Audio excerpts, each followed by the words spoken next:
trying to figure out your business, if you started your business, if you're a budding entrepreneur, if you're trying to scale your business. Yeah, so we're going to do some introspection today so that we can walk into our destiny and reach our potential as Black CEOs. All right. So I am Kimberly Shanks, and I am most honored by your presence. Let's get to it. So while I am sharing my screen, do me a favor and tell me who you are, where you are from, and what your business is. Come on, share it. What's your name? Where are you from? And what's your business? I see you, I see you, I see you. Thank you, thank you. Welcome, welcome, welcome. I am so honored that you are here. I see ya. Welcome, welcome, welcome. Thank you, thank you, thank you for joining. Welcome, I see you. Thank you. Thank you, thank you. I am so honored. I am honored to have your presence here today. So let's get the party started. Let's get it started. Let's get it started in here. Okay, so I am naturally an educator, so I must say, whenever I go to learn something, I look at how I can implement it in my life. I don't just take something for book knowledge, which is always great to learn new things, but I look how I can apply the learning to my life. So my favorite quote is by E.B. Du Bois, and it says, "Education must not simply teach work, it must teach life." Because listen, I don't want to learn stuff just to do stuff. I want to learn stuff so that I can positively impact the lives of others. So education must not simply teach work. I don't want to just be a robot. It must also teach life.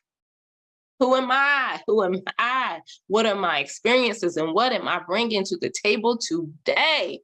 Okay, so I am the proud mother of two lovely daughters, and I have this grandbaby. I didn't know that love was possible on a whole nother level, but there's a whole nother level of love that grandchildren bring out of you. Woo-wee, and I am enjoying every minute of my grandbaby. I'm an educator by call.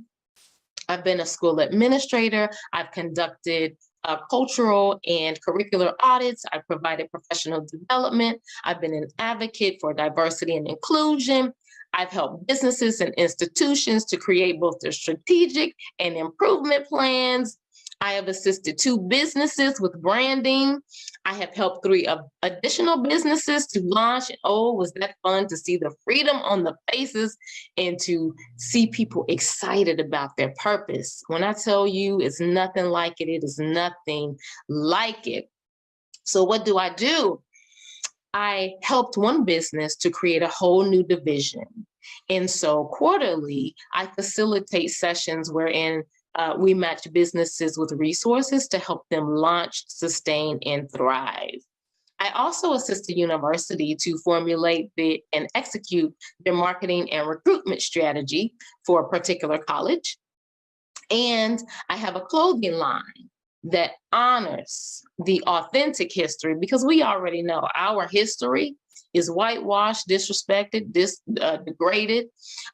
So to honor our authentic history, our beauty, our resilience, our brilliance, because we are masterful creations.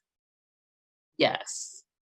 And finally, let me put this huge plug in.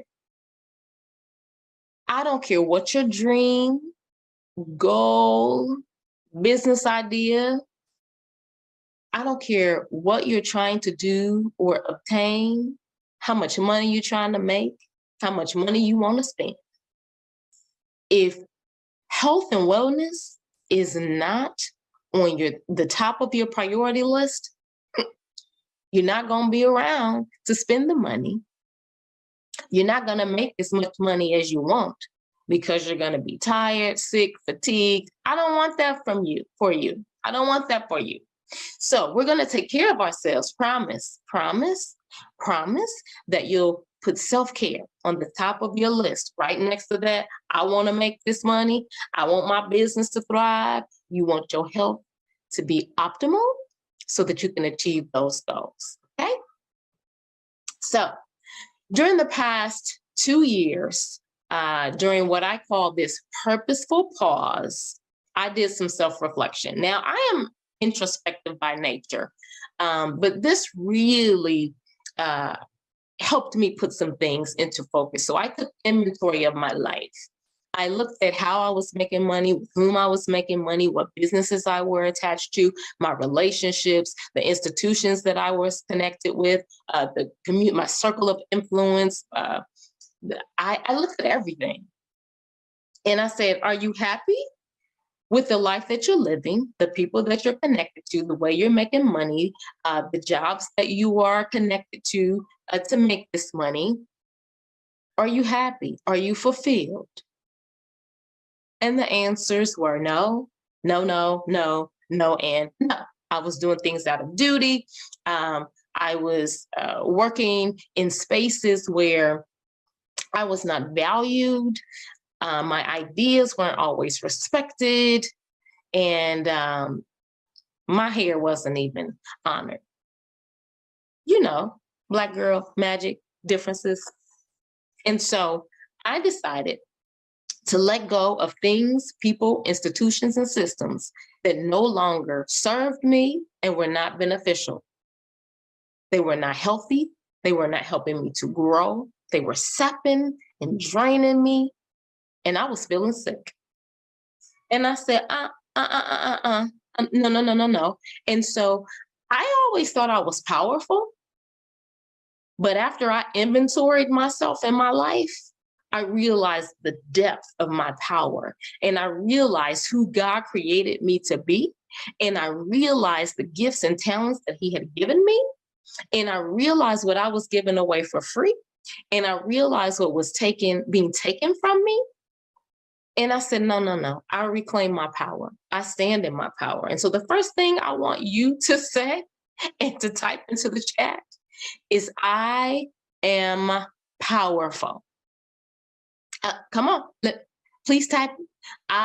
Yes, I see you. Thank you. Thank you for your participation. I am powerful. You are powerful. The essence of your being is powerful. Your melanin alone makes you powerful. So I am very much into the psychology of colors. What colors, the reaction that colors bring out. Colors connote certain things. If you take a look at certain businesses, the colors that they use, they influence your buying power. They influence your spending. So when we think of the color Black, type in the chat what Black usually connotes. When people think of the word Black, the color Black, yeah, dark, evil, yeah. And I want to tell you, Black symbolizes power. Now, my decision, based on my power, I decided to monetize that which I do well and have been giving away for free. Let me rewind that. I decided to monetize that which I do well and have been giving away for free. So I began teaching people how to get unstuck. I began teaching people how to inventory themselves and figure out their gifts and their talents, and then to create their business around that. If you have a business idea, come on, Let's go. Let's bring it to fruition. This session will help you formulate it. If you already have a business, this is going to help you scale it. This is going to help you be more intentional. This is going to help you focus and hone your skills so that you understand the power wherein you operate. So now that we have this understanding about where we've been, let's reshape the conversation about where we are going. So my first question is, who are you? Black CEO?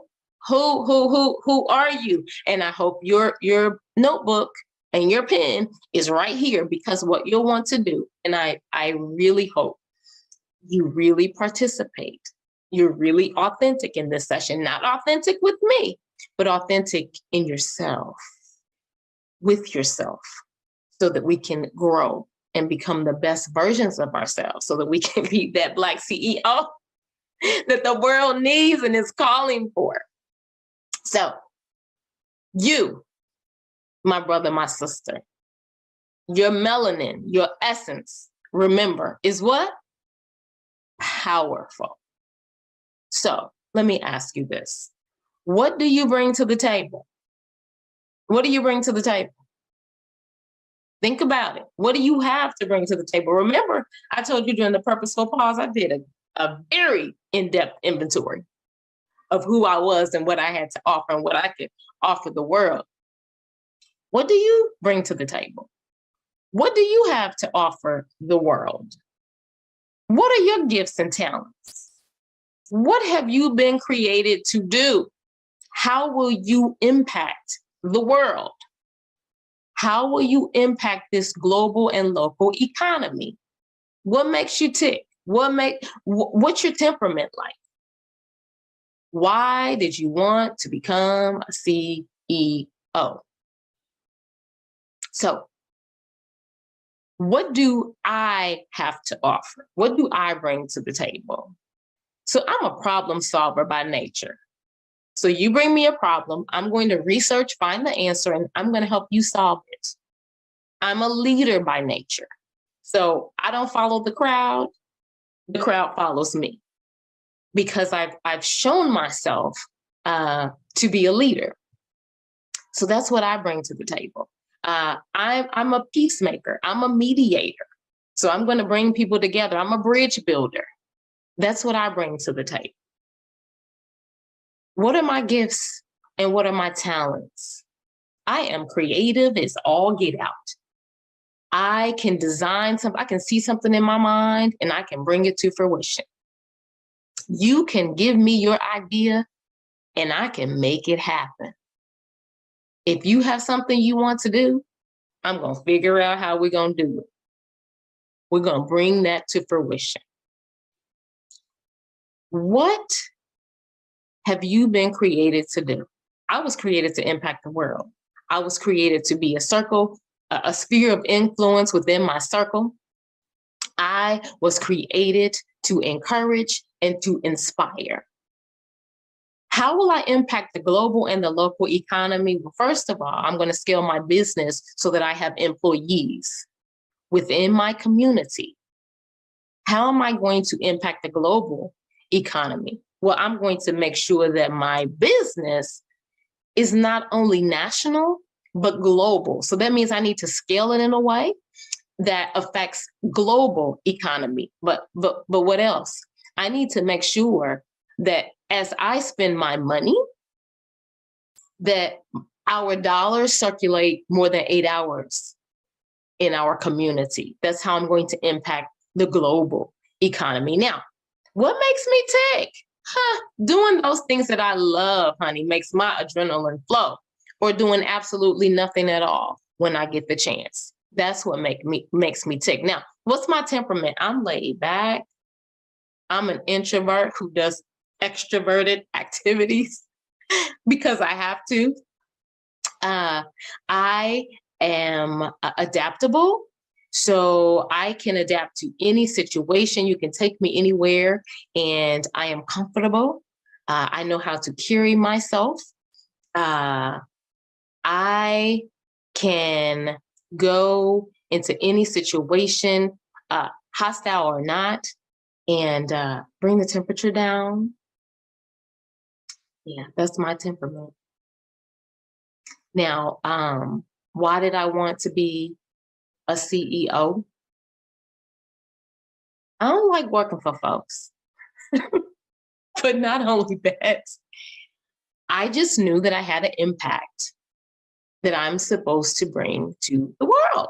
I'm supposed to impact the world. I'm supposed to be global, baby. So I want you to go through those questions, and hopefully you've been jotting down the answers, because this is going to be really important as the foundation as we move forward. And I want you to remember that no matter what obstacle you face, you are powerful, you are resilient, you are brilliant, you are a masterful creation. You stand on the shoulders of your ancestors who went through hell and back. And so remember, there's nothing that you will face that you cannot overcome. So let's talk about what your mission is. Hopefully you're staying with me. Stay with me. I need you to answer. I need you to answer. Okay. So what do you hope to gain with your existing business? What do you hope to do or gain with your existing business? Many, when we talk about what is your why, people always go to money. Like, okay, you want to make a certain amount of money. What's your why? So that you can have something that's going to help you get there. I want to ask you, what's your purpose? Why do you want to do what you do? What is your purpose in life? That is really going to sustain you when you're tired, when you don't want to continue on. That dollar's going to come and go. But your purpose will be your fuel. Who is your target audience? Who were you created to serve? Who were you created to serve? What types of experiences do you want your customers and clients to have as a result of doing business with you? So I want my customers, when they open up their apparel that they've gotten from me, and I'm still working on this, so I haven't achieved this goal, but I want the experience to be such that my kids love Christmas and they love opening gifts. My thing is, I don't like wrapping. Oh my God, I'm going to put it in a bag. Here, Merry Christmas, Happy Birthday. And they're like, really, a bag, Mom? So what I learned from them is people want the experience of opening up a beautiful package that's wrapped and it looks beautiful and it makes them feel elegant and luxurious. So that's the experience that I want them to have with my clothing opening experience. But then the clothes that they wear, I want them to feel like the fabrics make them feel even better than they look. I want them to be proud with what they have on their chest or on their back from what I have created. I want their experience with me to be an effective, efficient one. I want them to want to recommend me to others because, oh, the customer service was amazing. The follow-up was even better. And she cares. It's not just about the dollar. So that is the experience that I want to create. And the quality and the service is second to none. What do you want your customers to feel and remember? Yeah. I hope you're writing. I hope you're writing. I hope you're writing. So let's, as a result of that conversation, let's take a look. Let's take a look at a few things. Your idol business. So what does that mean? What business is your idol? What businesses do you look up to? What businesses do you look at and say, ooh, if I could emulate that, ooh, I love that business. Ooh, who are you referring to that business and why? So what does that business offer? That business that you look up to, the business that's your idol. What do they offer? What types of products do they offer? What services do they offer? What is the experience like as a result of engaging with that business? Why are you a repeat customer? What makes you go back over and over? Why is that the only place you want to shop for those items? Why is that the only business that you want to frequent? What are the benefits of being a customer at that business? Do you get rewards points? Do you get rebates? Do you get free items? Do you get subscriptions? Do you get tips, regular tips that's going to enhance your life? What are the benefits of being a customer at your idol business, that I call it? So let's take a look at some businesses, and I won't name them, but they're on the screen. So that first business, tell me what that first business is known for. And you don't have to love these businesses or agree with these businesses, but at the end of the day, they are around because of some things that they offer. So that first business, tell me what they're known for. I see you. I see you. Low prices. Absolutely. Yeah. And did you know that you can return anything to that business, used or not? So you can drink a Coke, take the can back, and say, I would like a refund. I would like to return this. So low prices, and you can return anything at any time, no matter how long it's been. Okay, so what about this popular second business? What about that second one that's listed? What are they known for? Go ahead and drop it in the chat. I see you. Excellent customer service. Excellent customer service. Right. They are known for excellent customer service.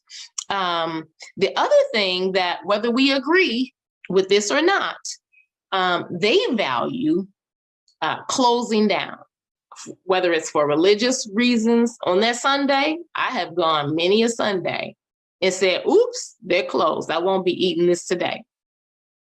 And so they value rest.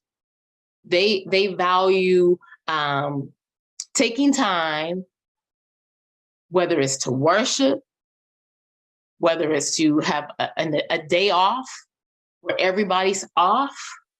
They value those things. And what about that last business? This is my favorite. When I tell you I would be broke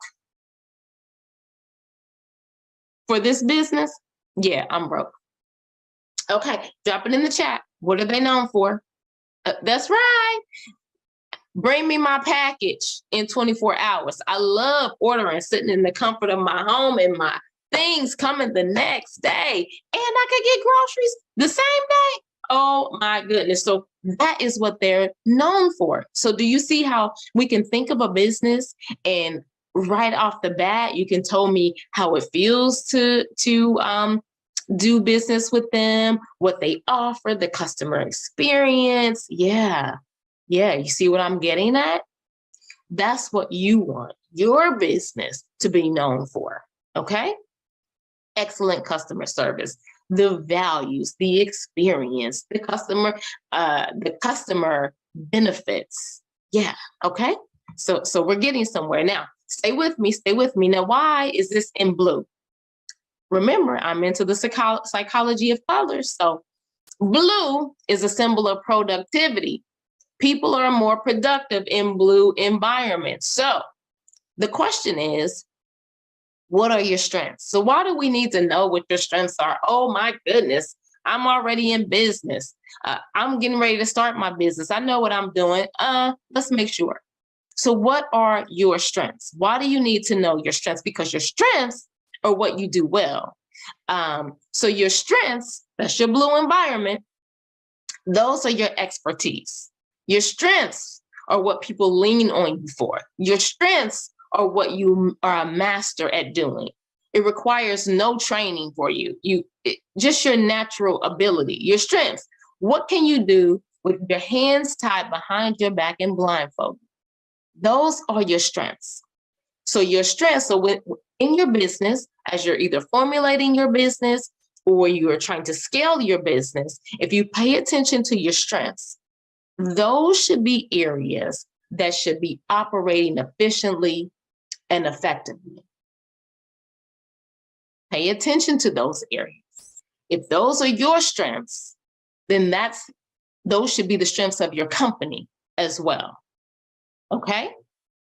So for the established, profitable, and budding businesses and those still dreaming, tapping into and honing your strengths will help your business to excel. You'll understand what you're good at. You'll understand what you need some assistance at. But those areas of strengths, you don't necessarily need to hire out, but you'll need to manage and make sure that those areas are tight. That's what you do well. So your business should not be lacking in your area of strength. Okay, so let's go through some things. So in your blue environment, maybe you help groups to come to consensus very easily and you establish buy-in. Maybe you are a masterful teacher or a trainer or a development. Maybe you are an expert in cultural competencies. Maybe you are a skilled graphic designer. Maybe you are a quick problem solver. Maybe you are a master electrician. Maybe you are a masterful seamstress. Maybe you are a masterful mediator. Whatever your expertise and strengths, there should be no issues in getting these areas off the ground and established. Now, do I want you to do everything because that's your strength? Absolutely not. But what I'm saying is these areas in your business should absolutely not be lacking. Now, if you will be involved, these are the areas that you need to make sure are top notch. And then for the other areas that are not your strengths, we need to hire out. Okay, so let's take a look. If we're formulating our business or we're trying to scale our business, so what does the color orange connotate? Orange connotates mood lifters. So what are you passionate about? What are you passionate about? Your passions, again, are your mood lifters. So what makes you smile? What do you enjoy doing? What do you find yourself talking about and sharing with others? If you could do anything in life as a career and not worry about money, what would it be? What do you do for entertainment, to relax, rejuvenate, to make others happy and comfortable? Again, if you're trying to formulate your business, you want to lean into your passions. If you already have an established business, you'll want to make sure that it's not business for business.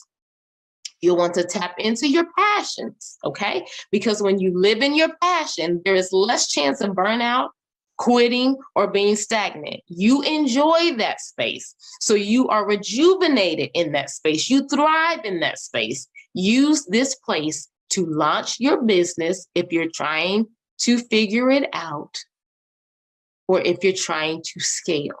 Make sure you are living in your passion. In your passion is where the money lies. Many think it's just in your skill set. It's not just in your skill set, because in your skill set, you can be drained and fatigued to the point of giving up. In your passion, you'll be tired, but you'll continue to be fueled. It won't be work. Oftentimes it can be play.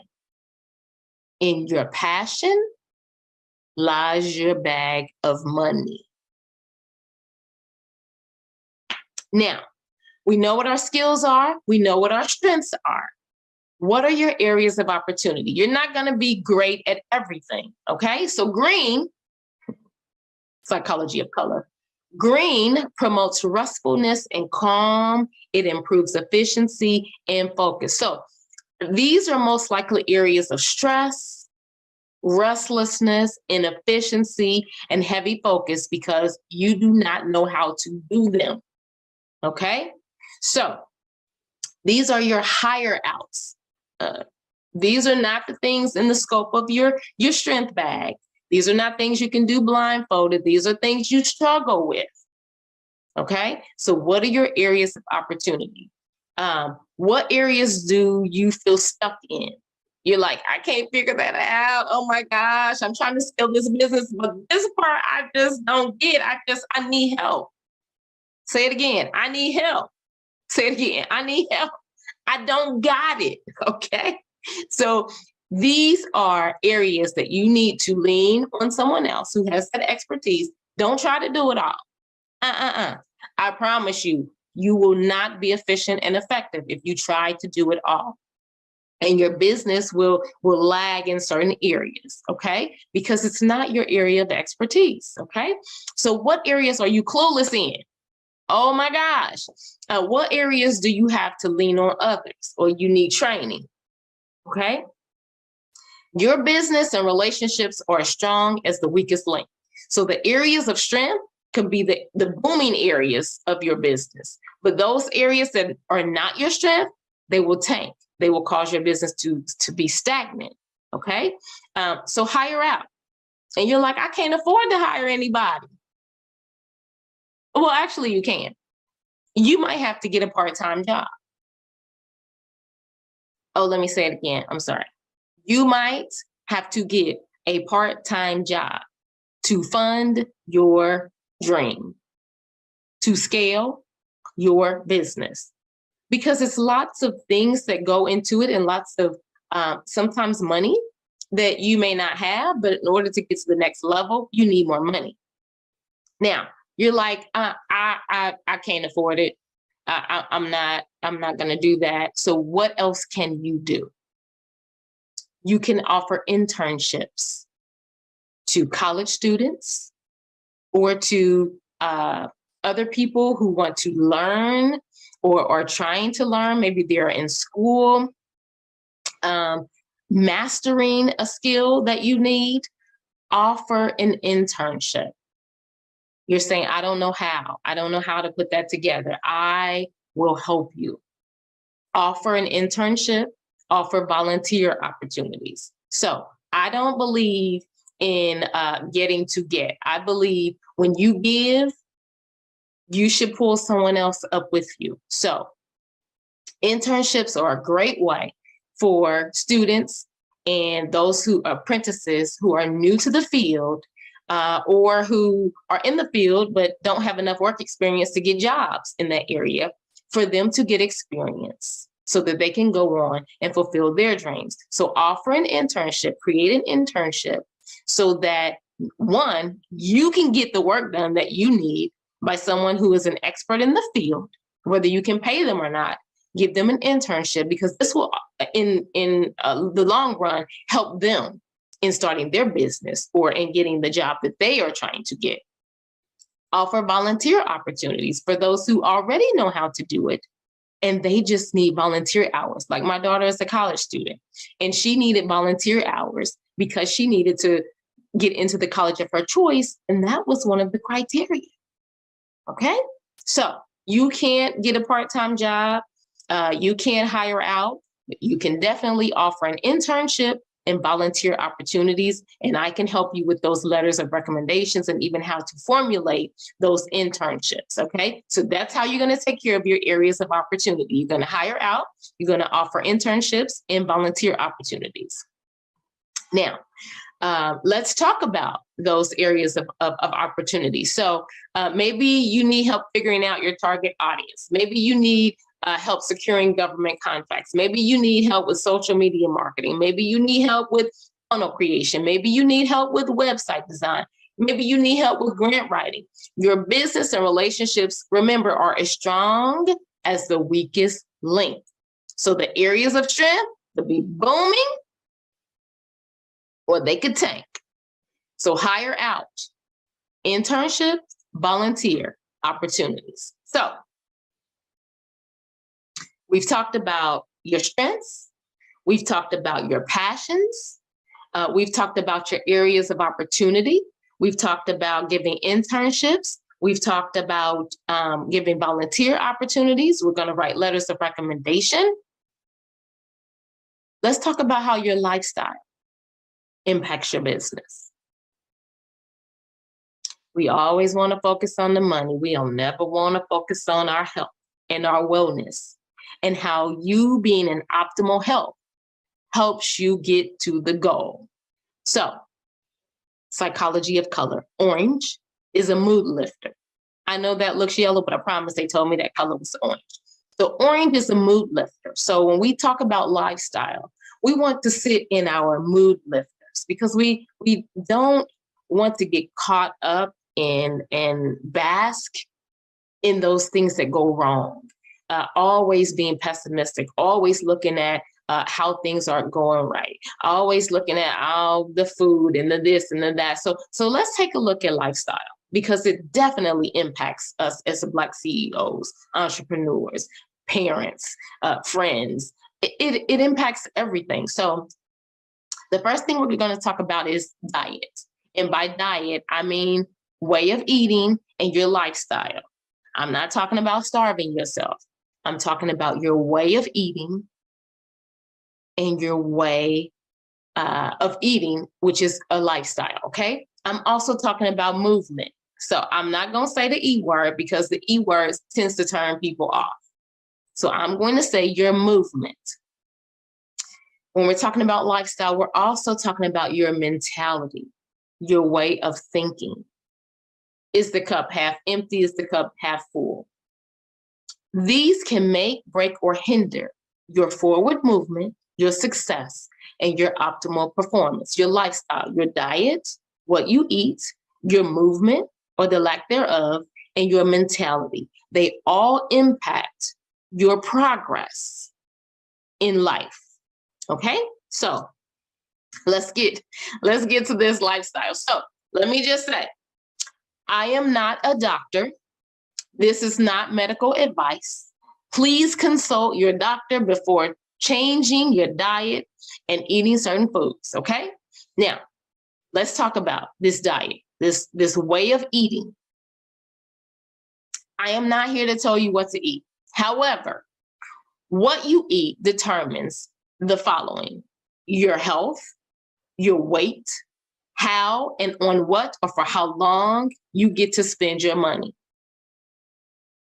Foods fall into three categories. They are either medicinal, they operate as medicine and fuel for your body. They are either neutral, which means there's really not a negative or positive effect, or they are poisonous. They make you sick, they cause disease. So foods can help heal your body, make you sick, tired, hold weight, and cause disease.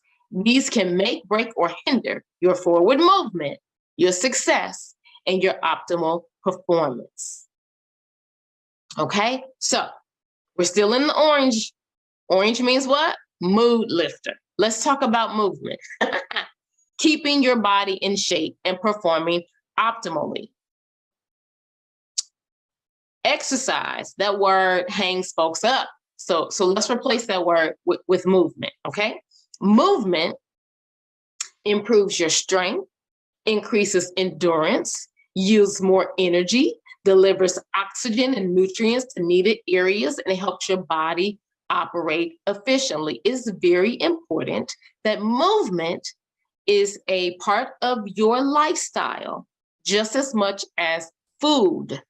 Okay, now let's talk about movement options, because I'm the first one that's going to tell you I absolutely hate going to the gym. I hate going to the gym. So I've had to find alternatives. Now, I personally love to skate. I love it. I love it. I love it. I love skating. So I've tried to incorporate that into my lifestyle routine of wellness once a week. And when I skip it, I try to make sure I do something else at home that week. But skating works well for me. Walking. Now, I don't always like to walk outside. It's cold or it's hot. So you know what I started doing? I started walking up and down my steps, and I do like 10 sets of those. That's movement. Music. Now, baby, I can live without the TV. I cannot. I cannot live without music. So you know what I started doing? I put on my favorite CD or I put shuffle on my iPad and I dance. Oh, baby, I dance. Oh, did I say I dance? Hey, I dance. Hey, hey, I dance. And that's exercise. Do it for 30 to 45 minutes, and that's your exercise right there. Or if you have a dog or a cat, let's engage in some activity. Take the dog on a long walk, not just up the street to pee and poop. Okay? Make it a whole exercise routine with your pet. If you are of a certain age, as I am, things start to go south. my gynecologist was the one that told me, she said, okay, now you've hit this age, so now you need to do some resistance training. And so I started putting weights on my arms and legs, and I just walk around the house and I dance and I move. And that's my resistance training. Now, based on your blood type, certain movements and exercises can sap your energy while others rejuvenate and yield optimal performance. So I won't get into all of this, but I will tell you that I am able to help and make recommendations based on your blood type that can actually be beneficial to you. There's certain exercises that I do based on my blood type that are absolutely draining and do not yield optimal performance and energy. It's sapping. Okay. And so I make recommendations based on your blood type for certain movements that can be beneficial and help you operate optimally. So check with your doctor again before doing any activities. And this, again, is not medical advice. Still in the orange mood lifter, let's talk about your mentality. Oh my gosh, what you eat is important. Oh my gosh, your movement or the lack thereof is important for optimal performance. But I tell you, your mentality, how you think, woo, is so important. And we really don't focus on this enough. How you think and your thoughts really do determine your altitude. If you don't think you can, you can't. If you don't think you will, you won't. If you're sure that you can't make it, you absolutely will not make it. You'll stay where you are. If you're sure you're going to reach your goal, you absolutely will. Listen, this is my mentality. And I have done it so many times. My family look at me and they laugh, but they respect me at the same time. If I have an idea or if there's something I want to do, I'm going to jump off the bridge. Okay, well, that's probably the bad connotation. I'm going to jump out the airplane. And guess what? My parachute will open. There is nothing that I have a dream or a goal about that won't come to fruition, because if God gave me the dream, he's absolutely going to help me to bring it to fruition. I believe there's nothing I can't do. I believe whatever I set my mind and heart to will come to pass. So your thoughts determine your altitude, your resilience, your determination, your belief, and whether you achieve your goals, walk in your destiny, and reach your potential. So do me a favor and jot down those things that make you happy. I'm going to wait on this one. Write down those things that make you happy. Why? These need to be incorporated into your lifestyle regularly, not just when you have time. No, your mindset is important. Your mentality is important. What makes you smile? Write those things down. This is important. It may not seem to be, but it's really important. Your perspective on life, your perspective on work, your perspective on achievement, your perspective on achieving your goals, your outlook. What warms your heart? What brings you peace? What are you grateful for? Do me a favor. Close your eyes and think about What really brings you joy? Think about the things. What brings me joy? Doing those things that I love. What brings me joy? Being around people who I can be my authentic self with. What brings me joy? Experiencing love, unconditional love from those who accept me just as I am. What brings me joy? Doing absolutely nothing and enjoying that and not feeling guilty. What brings me joy? Walking in my destiny. What brings me joy? My grandbaby. So when things get tough, when life gets hard, I need you to think on those things. Think on those things that make you happy. Think on those things and stay in that place until your mind changes, until your spirit is uplifted. Go into that grateful space. Think of those things that make you happy. Now you know your strengths, BlackCEO. So you're going to make sure that as you're formulating your business or scaling your business is as strong as your strengths. We looked at your passions. That's where your money bag is. Don't do things just because of your skill. Do things based on your passion, because it will not be work. It will be pleasure, and the money will come. We took a look at your areas of opportunity. Those things that you don't do well, those things that you're clueless about, those things that you should never attempt. How are you going to fund those things? Because you, just like your strengths, those are your expertise.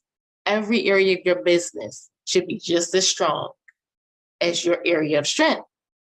So you're going to get a part-time job if you can't afford to hire out, so that you can afford to scale your business. Okay, you don't want to get a part-time job? You can't afford to pay? We're going to create internships. Internships will not only benefit you and your bottom line, but it will benefit the person doing the internship who needs that on their resume to take their lives to the next level. We're going to implement volunteer opportunities.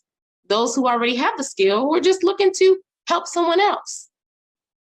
We're going to incorporate those as our areas of opportunities so that our business doesn't tank in areas or become stagnant, because we're trying to do everything that we are not created to do. Okay? Now, I would love to assist you. I would love to assist you. If you need help formulating your business idea, if you need help tapping into your strengths and your passions to start and expand your business, if you need help creating your internship or volunteer opportunities and your letters of recommendation, if you're looking for a brand of apparel that tells your story of brilliance, beauty, resilience, your authentic history, and your masterful creations, I would love for you to visit my website. All designs are created from my heart. www.masterfulmelanin.com. I would love to come and speak to your audience and your circle of influence or your community to encourage and inspire them to realize their dreams and walk in their power and their potential. I would love that. If you need a customized wellness and movement plan for optimal performance, I would be so honored to help you. Because remember, it is not just what you eat, it is also your movement, and most importantly, your mentality, your lifestyle. In order for you to achieve all these lofty goals and dreams, BlackCEO, the wellness and self-care have to be important to you. You can contact me, Kimberly the Strategist. There is my phone number. There is my email. That is wewin@strategizewithkimberly.com. If you need to make an appointment with me. And the first appointment obviously is free because we just need to make sure that I can serve you. What do you need help with? Let's talk about it. Please email me for more information and to book your time to take your life, your business to the next level. I am so honored that you chose to spend this time with me. Much success. You are powerful. You are brilliant. You are resilient. You are beautiful. You are a masterful creation, and everything that you touch is masterful. I love you, Black CEO, and I can't wait to see you at the top.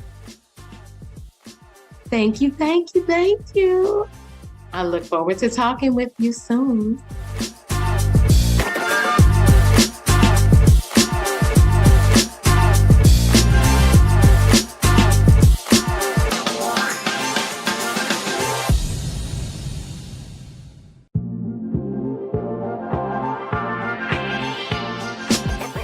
Good morning, good evening, or good afternoon, wherever you are in the world.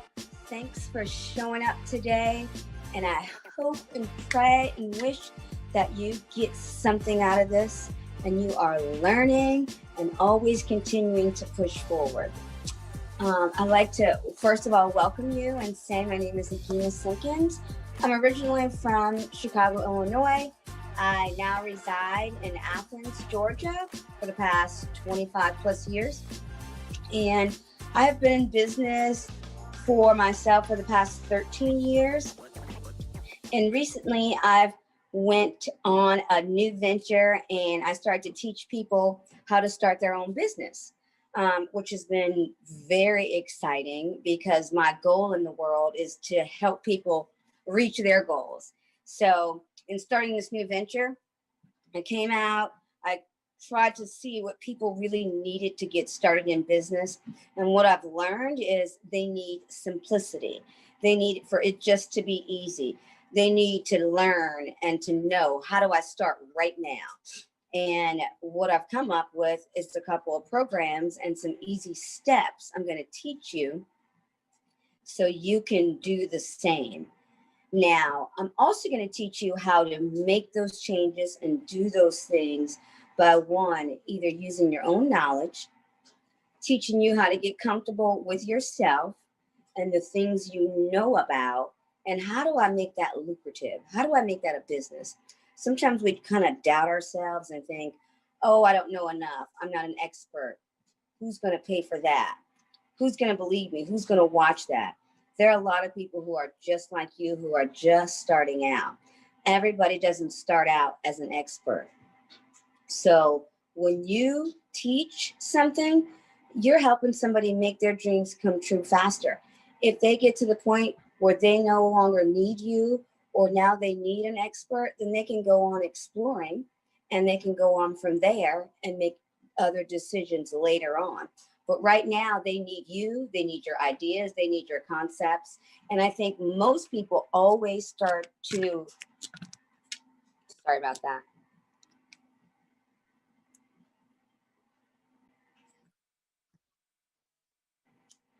So sorry about the interruption, but just going on to say about how people need you, they want you, they're there for you, and you teaching them how to start their own businesses are giving them a new life. That's giving people the attitude, the strength, the know-how to spend their time the way they want to spend it, instead of clocking in and clocking out for people. So in this brief explanation, I'm going to show you a couple of easy tricks, really, and tools that you need to get started right away and without complication. All right, so we're going to jump right into it. I'll give you a short story about how I started my own business. I was a gymnast. I actually went to the University of Georgia. I was in business school, graduated with my master's, and then later went on to work for someone else in the business world. Didn't really like that too much. And then I went back to doing what my love was, which was gymnastics.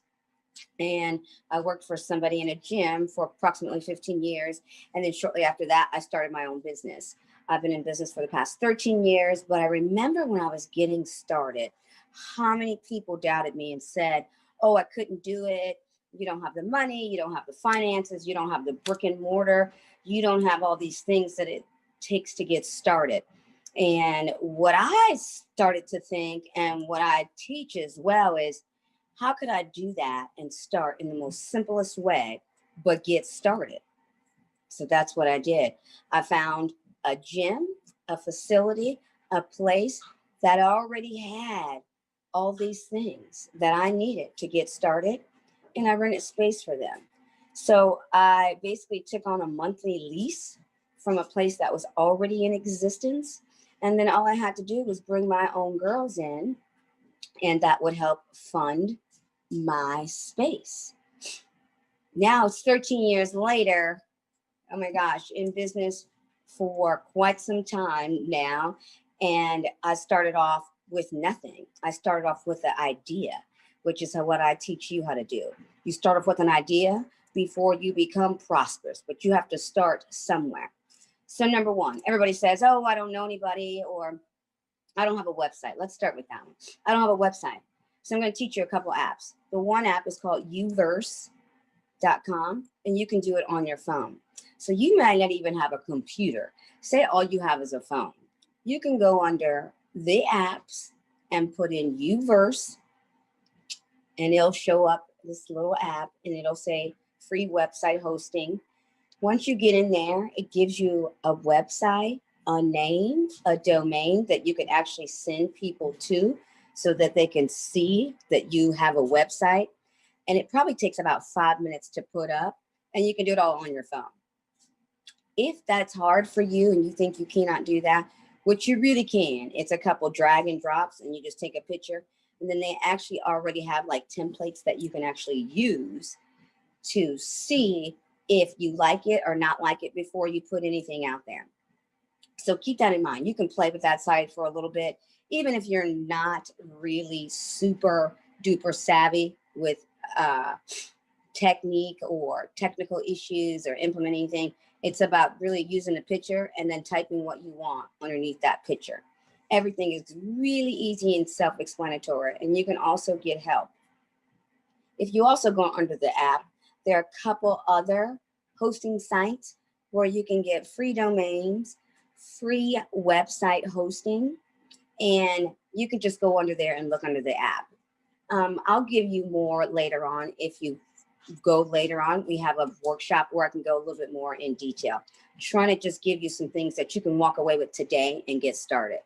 So my next thing is the people. Like, oh, I don't have people. I don't know anybody.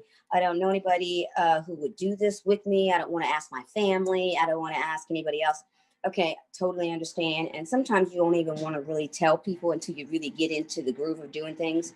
So a couple ways: Facebook, Instagram, YouTube, all those things are free. You can start off really simple. This is probably the simplest way I tell people to do it, especially if you don't want to be a big presence yet.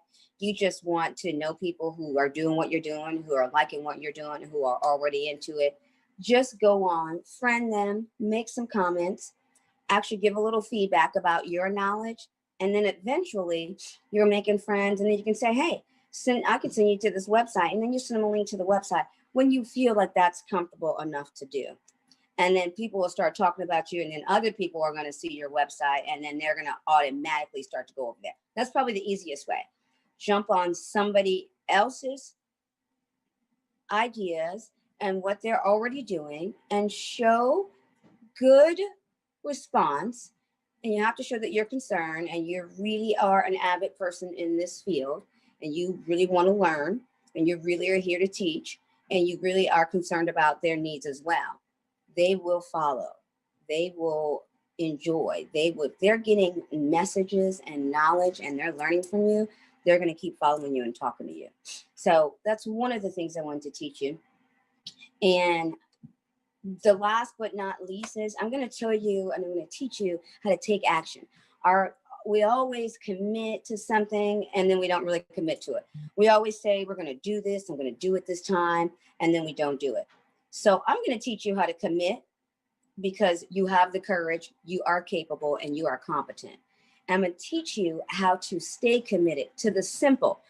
That's how you stay committed. Don't make it so complicated that you do not know where to go next. Do not get information overload and get stuck in doing nothing.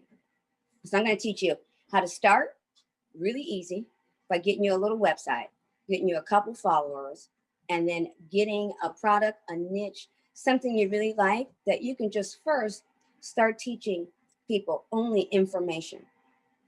So let them learn from your knowledge first. Don't worry about a product right away. Do not get stuck on products, okay? So in the end of this video, you can later on watch me. I will have a workshop where you can dig deeper and find out more about how I do what I do and how I teach people to do the same thing in easy steps. And there's a lot more websites and hosting programs that I get really a little bit more specific in. I give you free email list. I give you lots of things that you can get started in your program. So there's like the no excuse startup. Okay. So keep that in mind. It's not about the money. It's about an idea, reaching people and selling that idea, selling your knowledge, and then going from there. The sky is the limit. Do not get stuck in your head with just the idea. Keep going, implement, commit, and watch. You'll change the world with just your knowledge. And the more you know, the more somebody else is going to know. The more you teach, the more people are going to come your way because they're going to see you're real. You're helping them really succeed. I want you to do the same. So check me out. I'm going to have a workshop. Thanks for coming. I hope you enjoy today, tonight, whenever you're tuning in. And come see me later, AginaSimpkins@gmail.com. And you can get on my Calendly. It's going to be at the bottom. I'm going to be a coach later on. And so look me up. It was nice talking to you. And I hope to see you on the other side. Stay committed. Have the courage. Do what you're supposed to do. Don't let anybody tell you what you cannot do. Do it for yourself and watch all the people come running. Have a great evening. It's nice enjoying talking to each and every one of you. Stay committed to your dreams. Talk to you later.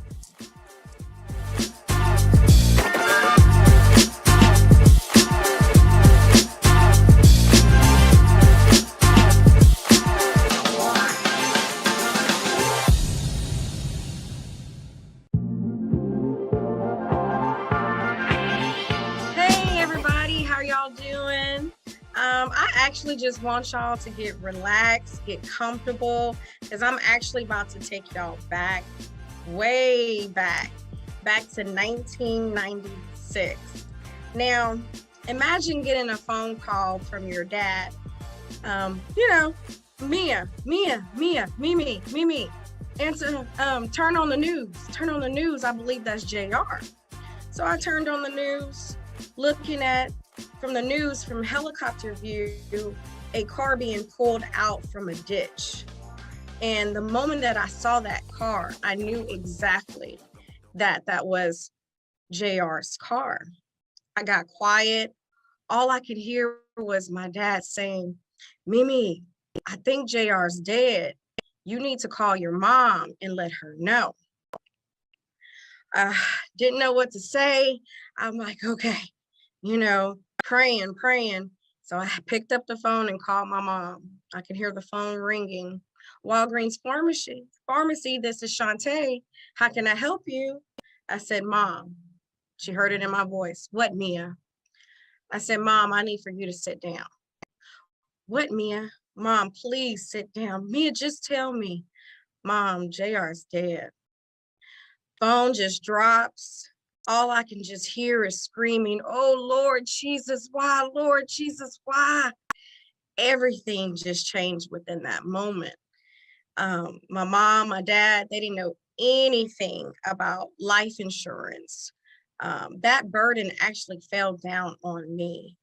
And I told myself, when I get older and I have kids, I want to make sure, if heaven forbid, if something was to happen to me, that, it wouldn't be that same situation.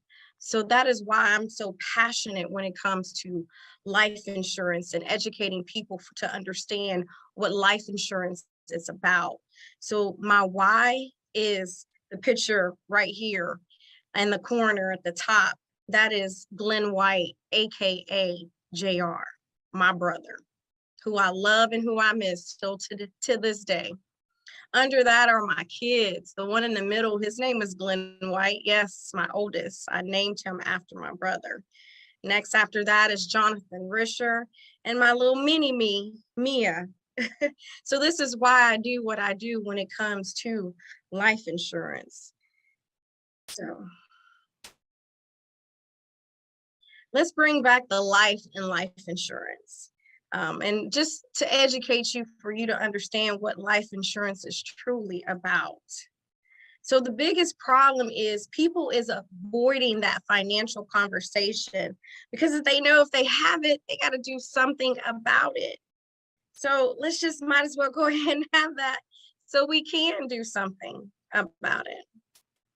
But, imagine yourself just taking total control over your financial future and handling that, and knowing that, heaven forbid, if something was to happen, you'll have a peace of mind because you already put plans and things and actions, and you're protected, and anything can happen, but you are protected for the unexpected and the things that are expected to happen.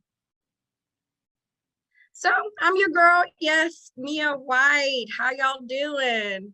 So I do have 3.5 years of experience in insurance. I said, I had to get out here and educate myself to catch up to the ones who's been in the business for a long time. I've helped over 100 educators, professional, with their retirement planning. I have almost over $1 million in assets under my management that I take care of.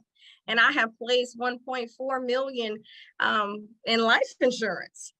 So in 2019, I was the top agent at American Income Life Insurance. 2020 and 21, yes, I still hold the title. I'm excited about that. And also, I am an author. I did write a book, and guess what that book is? The book on life insurance. How much do you value your life? Our life is very important. Understand that GoFundMe and Fish Fry is not life insurance. We need to take care of our business while we're here. We don't buy life insurance, because we're going to die. We're going to buy life insurance because our loved ones are still here living. So here's the problem. The problem is, you think if you talk about it that you're going to die. Oh no, let's not talk about it. You jinxing me, I'm going to die. No. And most of everybody just have life insurance on their job. Understand that that's not life insurance. It's group insurance. You don't own it.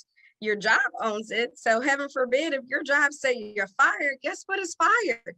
Your paycheck is fired, but not only your paycheck, your benefit is fired too. So if there's like an underlying condition, you might not be qualifying for life insurance ever again because you already have an underlying condition. And why are we leaving burdens behind? Come on now, that burden fell on me. I'm trying to prevent it from falling on anyone else because it don't feel good. And we don't understand the real value of life insurance. So this talk is going to be for you, okay? And we're going to talk about that life insurance is not just death. Life insurance is life insurance while we are living. So this talk is gonna be for you if you're trying to avoid paying Uncle Sam. Who wants to avoid paying Uncle Sam? Because I do. Well, you can hide your money in the life insurance.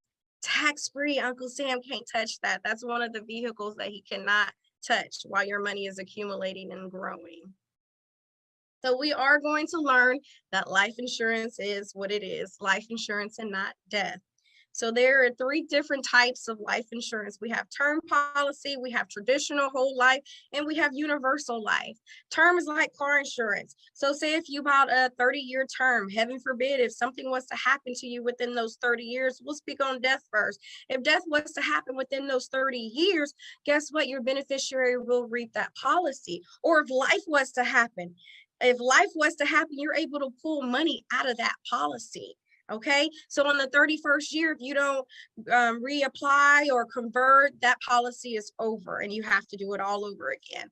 The traditional whole life is the moment you started, long as you're paying those premiums to the rest of your entire whole life, you're covered. And then it also builds cash value. Universal life, there's 3 different types of universal life. You have the fixed universal life, variable universal life, and an index universal life. The index is my favorite. That's how you can accumulate your money tax-free and use it as your own banking. Can't get into it, but we will sooner or later.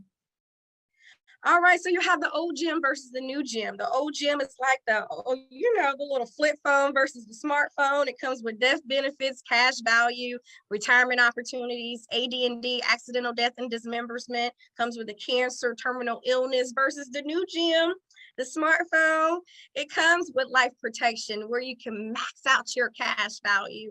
You can create a retirement opportunity. It comes with the AD&D, accidental death and dismemberment, critical injury, critical illness, chronic illness, terminal illness. Heaven forbid if you were to develop coronavirus and it's really severe and you're hospitalized, guess what? You're able to pull your money out of your policy if you have the right policy. And it comes with death protection. So, another thing, life insurance has been the best kept secret of the wealthy for over 100 years. Did y'all not know that there has been tax code that has been grandfathered in for 107 years? Okay, so tax code 72E, that lets you accumulate your cash money while you're living, tax-free. And then tax code 7702, that one lets you access your money while you're living. You can go in there and pull your cash money out tax-free without Uncle Sam touching it. And then heaven forbid, if life was to happen, tax code 101A lets you transfer over and it blossom once you pass away. Your money blossom and transfer over to your heirs tax-free. Who wants Uncle Sam out of their pockets? I know I do. What about you? Well, it's in the life insurance. Like I said, it has been a best kept secret for over 107 years. This is how the rich has been getting richer. So what's the next step? Well, first of all, you need to know what you have. If you don't know what you have, how does your family know what you have? And then you have to make sure you have the right policy. Make sure your policy comes with living benefits as well as death benefits. There's a lot of agents out here that's only feeding you death benefits. So if you cannot pull your money out, if life was to happen and you can't pull that money out, you have the wrong policy. So make sure you have the right policy. Sit down with a professional who can help you sort it out, the things that you have and the things that you need. And let's create a tax-free strategy because that's what it's here for. You can also schedule an appointment with me. You go ahead and scan that QR code right there and get with me. I cannot wait to talk to you. I know I'm only giving you a little about what I can, but I appreciate y'all time. This is your girl, Mia White. I'm with Master Wealth Financial Group. I thank you for everything. Hey, Black CEO, thank you. Thank you for the opportunity to let me be able to get on this platform and share a little bit of what I know. So y'all, thank you, and y'all have a blessed day today. Peace out.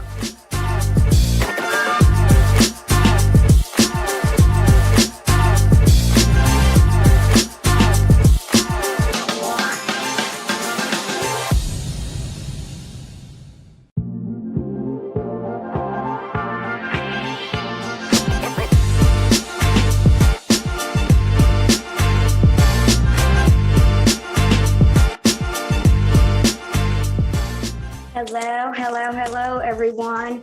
Glad you showed up. Glad you came. Not sure when you're watching, so either good morning, good afternoon, or good evening. Just really, really glad you showed up for yourself and maybe your family and maybe your future. So what I'm going to do is we're going to kind of go straight into what you really need to start your business, right? So if you hadn't heard of me before, my name is Agina Simpkins.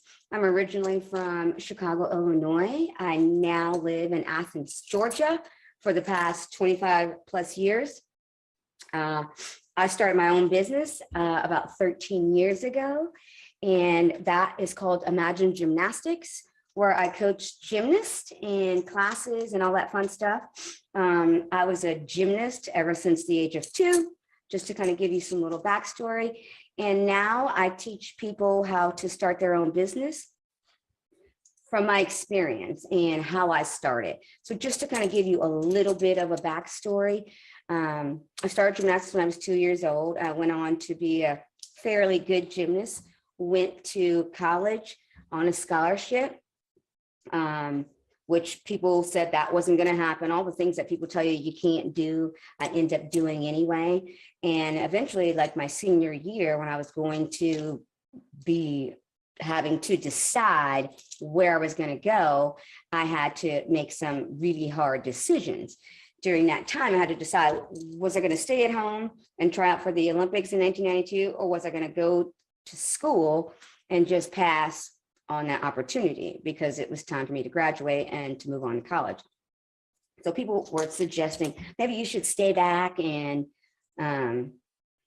try out for the Olympics. And I really did not want to stay out of school a year. I think this is where my dilemma came in with me, is that I was a fairly decent student and I had plans and dreams, and I didn't want to give that up for something that wasn't a sure thing.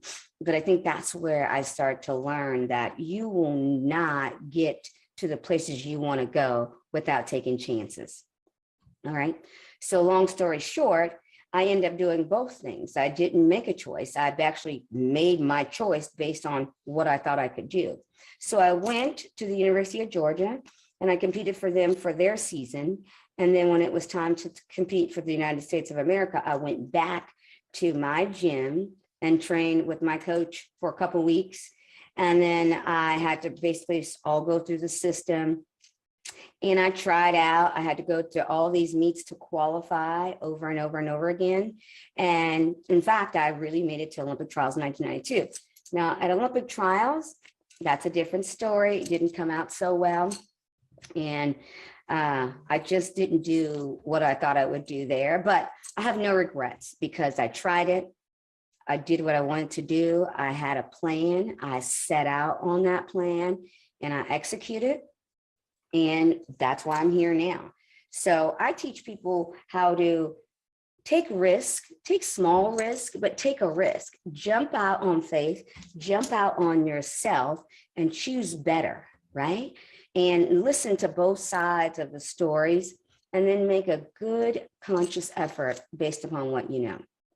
So this is where I'm going to teach you how to take your knowledge, your trauma, your drama, your talents, your expertise, the things that you've been taught, the things that we've grown up to know and we think that are mundane or they're so simple. Nobody would, pay me for that. Nobody would do that.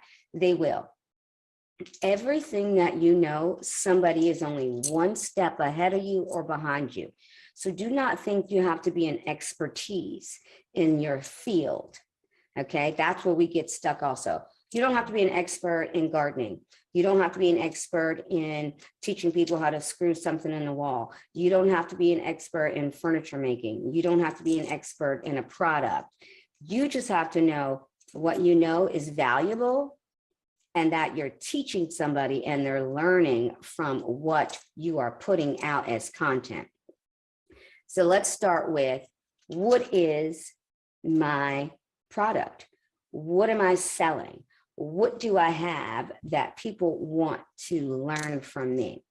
Now, some of you might already have a project or a product or an ebook or a course, anything like that, that is awesome. And you can still listen and make better changes based upon what you know and what you hear and how to expand your business as well. So let's start with the people who have nothing. So say you know how to garden really well, and people walk past your neighborhood all the time and tell you, oh my God, your yard looks awesome. And you're thinking, thank you so much. And then they start giving you, asking you questions and giving you great compliments every day. And a lot of people are doing it, not just one or two. Bingo. Okay, there's a business. Have you ever gone up and down your street and looked at other people's yard and you thought, oh, I wish I could help them? You can. You really can. Now, to start out with, maybe you should start by giving your services for free or helping friends or family, and then showing those people's responses, their outcomes about what you've given to them. And it doesn't have to be paid for, but they can just say, Becky Simmons is the best gardener in the whole world. And it could have started in your own backyard. It could have started with 3 houses up and down the road. It could have started with your family. You go to everybody's house every year and start their garden. And now they have this great garden because nobody has a green thumb in the family except you, right? So these are things and testimonies that you can use later on. So I'm just going to start to tell you how to start to make your moves. So let's think about it. So say you don't have a product, or you feel like you don't have something that's tangible and you like, I don't have anything to sell. Okay, so what do you know that's really good and you could really talk a long time about that? That's a great subject to start off in your business. What's something you can tell somebody and you don't have to think about? You could just start telling them a story and they're like, oh my God, that's so awesome. How'd you learn that? Those are opportunities to realize that's a business. That's something that they didn't know. And through that, they can prosper themselves. So let's start by just selling your time. Okay, so you're like, I don't have a product. I don't have a course. I don't have an ebook. I don't have anything. Okay, let's start by selling your time. And an ebook is really easy. I'm going to give you this little tidbit. I'm going to give you my first free tidbit. Okay, if you can talk about something for at least 15 to 20 minutes, if not longer, into a microphone, into a speaker, into anything you can actually kind of think of that can record you, your phone, anything. That's an ebook. Okay, you're like, really? How? So you send that to somebody, or you can take your recording. I'm going to give you a little tip. Everybody listen in. You can take that recording and download it to YouTube, and they will give you a transcript of what you just said. That transcript is basically an ebook. And then I'll show you how to put a cover on that. And you can send that to Amazon. You can do a lot more things with that recording than ever imaginable. You can put that as one of your purchases on your site. And I'm jumping ahead a little bit, but I just want to give you an idea how easy it is to write a book. You don't have to really write a book. You can talk a book. Okay, I'll give you a couple more sites that do it other than YouTube for free. So you can basically speak into a microphone, anything that records, send it off. Somebody will send you back the transcripts for free. And there's your book. Okay, that's one. So now let's say, I don't know if I can do that either. I just don't know. Find something you like to do, okay? Choose a topic, a subject. If I always ask people, how would you spend your days if you didn't have to have a job? If you did not have to go into work, how would you spend your days? Oh, I just love vacationing. Perfect.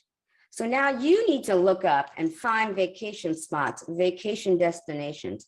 Go to these places and find out where how they can do it, how they can do it for a cheaper price, how they can use you as an affiliate, which means you told them about the place. If you don't know what affiliate marketing is yet, you told someone about the place, and through your reference, they get a cheaper price, and you also get paid on the flip side of it. So that's something that maybe you haven't even thought about. You don't even have to have a project or a product, something tangible. You can always sell your time and your knowledge immediately. And this is why it's kind of easier than people think. So we're going to start by choosing that thing that you love to do. You have good knowledge about. You know you could talk about it with somebody without getting bored. And you can speak to people who know less than you, right? Because you think you have to be an expert. You do not have to be an expert, okay? A doctor didn't come out of high school and he was a doctor. He eventually had to go through all those people to make him a doctor. So you're just one of those people. When you go to school and you went to college, or say you went to a technical school and you have 23 to 30, 40 students sitting in that classroom, those kids are paying a regular person who just knows knowledge. And they sometimes are paying $20,000 a year for a semester, or maybe just that class itself is $1,500. So $1,500 times 30 people in that classroom is what this guy is getting paid, or his salary is based upon all those students. He's not an expert. He's not a genius. A lot of the times they haven't even done the work, but they know the information. They know the product. They can teach you about it. Sometimes even their experience is not hands-on, okay? They are still there to teach. You're there to learn. And there's a service that is being exchanged. And that's why we pay them. We pay them because we're learning things that we do not know. You can do the same. They're not an expert. Don't feel like you have to be an expert. Don't get stuck there. All right. So now we've chosen something. I'm going to do, let's say, gardening, and I'm going to sell my knowledge. So when I say my knowledge, just think about it as being whatever you know how to do. A gymnastics flip, a cartwheel, a handstand, screwing something into the wall, teaching people how to paint, teaching people piano lessons, teaching people how to market. I mean, what your knowledge is limitless, okay? The basic thing is what I tell people to do is start off basic.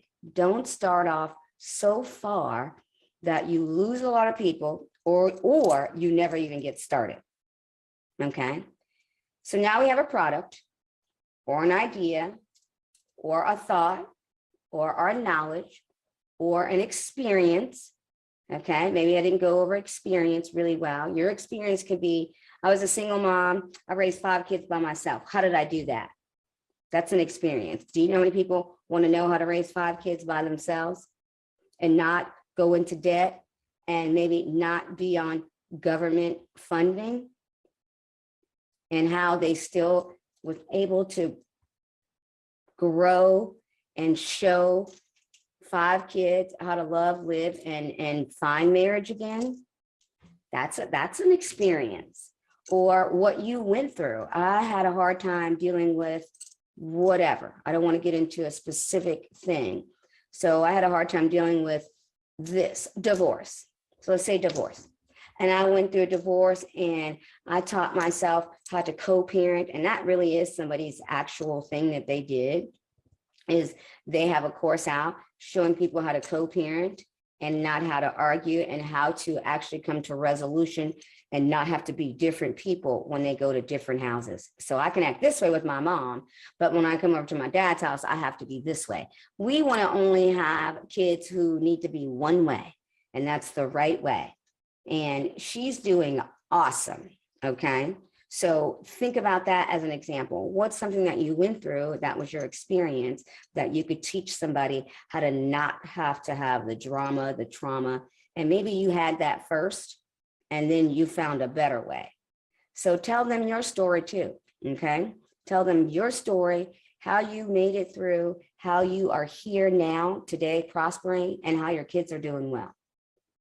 And loving life and married or not married, just happy, right? And they don't have any guilt associated with the divorce, okay? So your experience, right? All right, now here we go. Step 2. I need a website. I don't have any place to send anybody. I don't know anybody. I don't want to ask my friends and family. I don't want to be a nag. I don't want to do all these things that we have to do something, but these are the normal processes that stop us from doing anything, okay? So we're going to get out of that rut really quick. We're going to start by, I'm going to tell you about this one site, and you can do it on your phone. It's called Uverse, and you can make a website. And you can actually, if you don't even have a computer, you can actually do it on your phone. It's actually made better for your phone.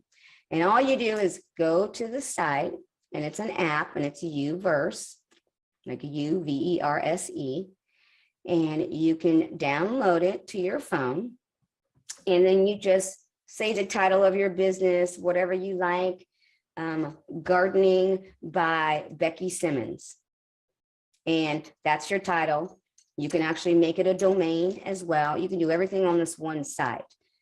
I think they may charge you maybe a price for or domain, but you can actually have a website that says your name in it, and it has like little Uverse at the end or whatever, but it has your name in it. So it's actually kind of good. And, you know, a couple extra letters, whatever they add on to websites.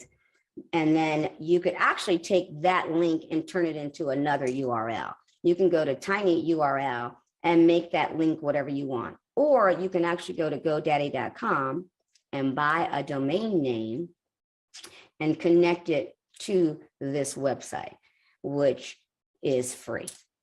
Okay, so you get a free website and you can say whatever you want on it. You can add pictures, you can drop and drag, you can use pictures from your phone, you can use pictures from the internet, you can put a lot on your site. You can even at the bottom scroll down and have a place where people can purchase from that site, which is really awesome. Okay, so that's number 1. And I can give you a couple free hosting places, but this is probably the easiest one, the best one. It's the quickest. It's on your phone. You can use pictures from your phone, and you don't have to be really, really super tech savvy. It's like a little template, and you can just drag and drop stuff in.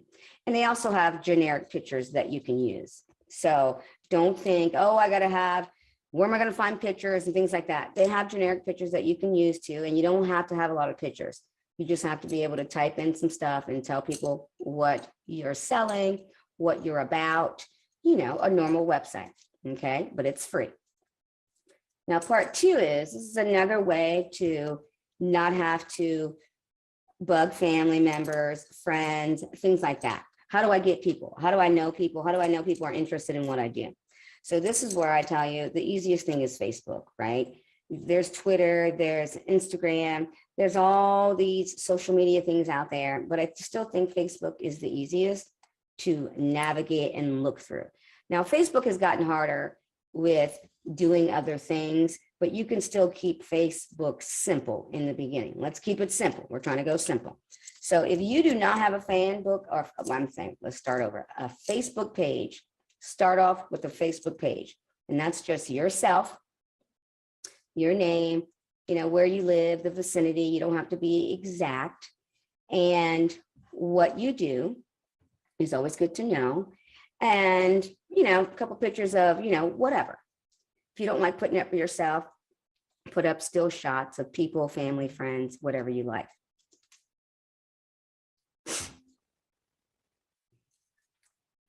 Okay, so I had a little moment for a second, but after you start your own special Facebook page, and it's just about you, like I said, keep it simple, doesn't have to say a lot. Then I want you to start a fan book page. So if you look on the side of Facebook, either at the side panel or at the top, it'll tell you, it'll say like pages groups, all these kind of things. Just hit pages, and then you're going to start a new page, and it'll say like fan page.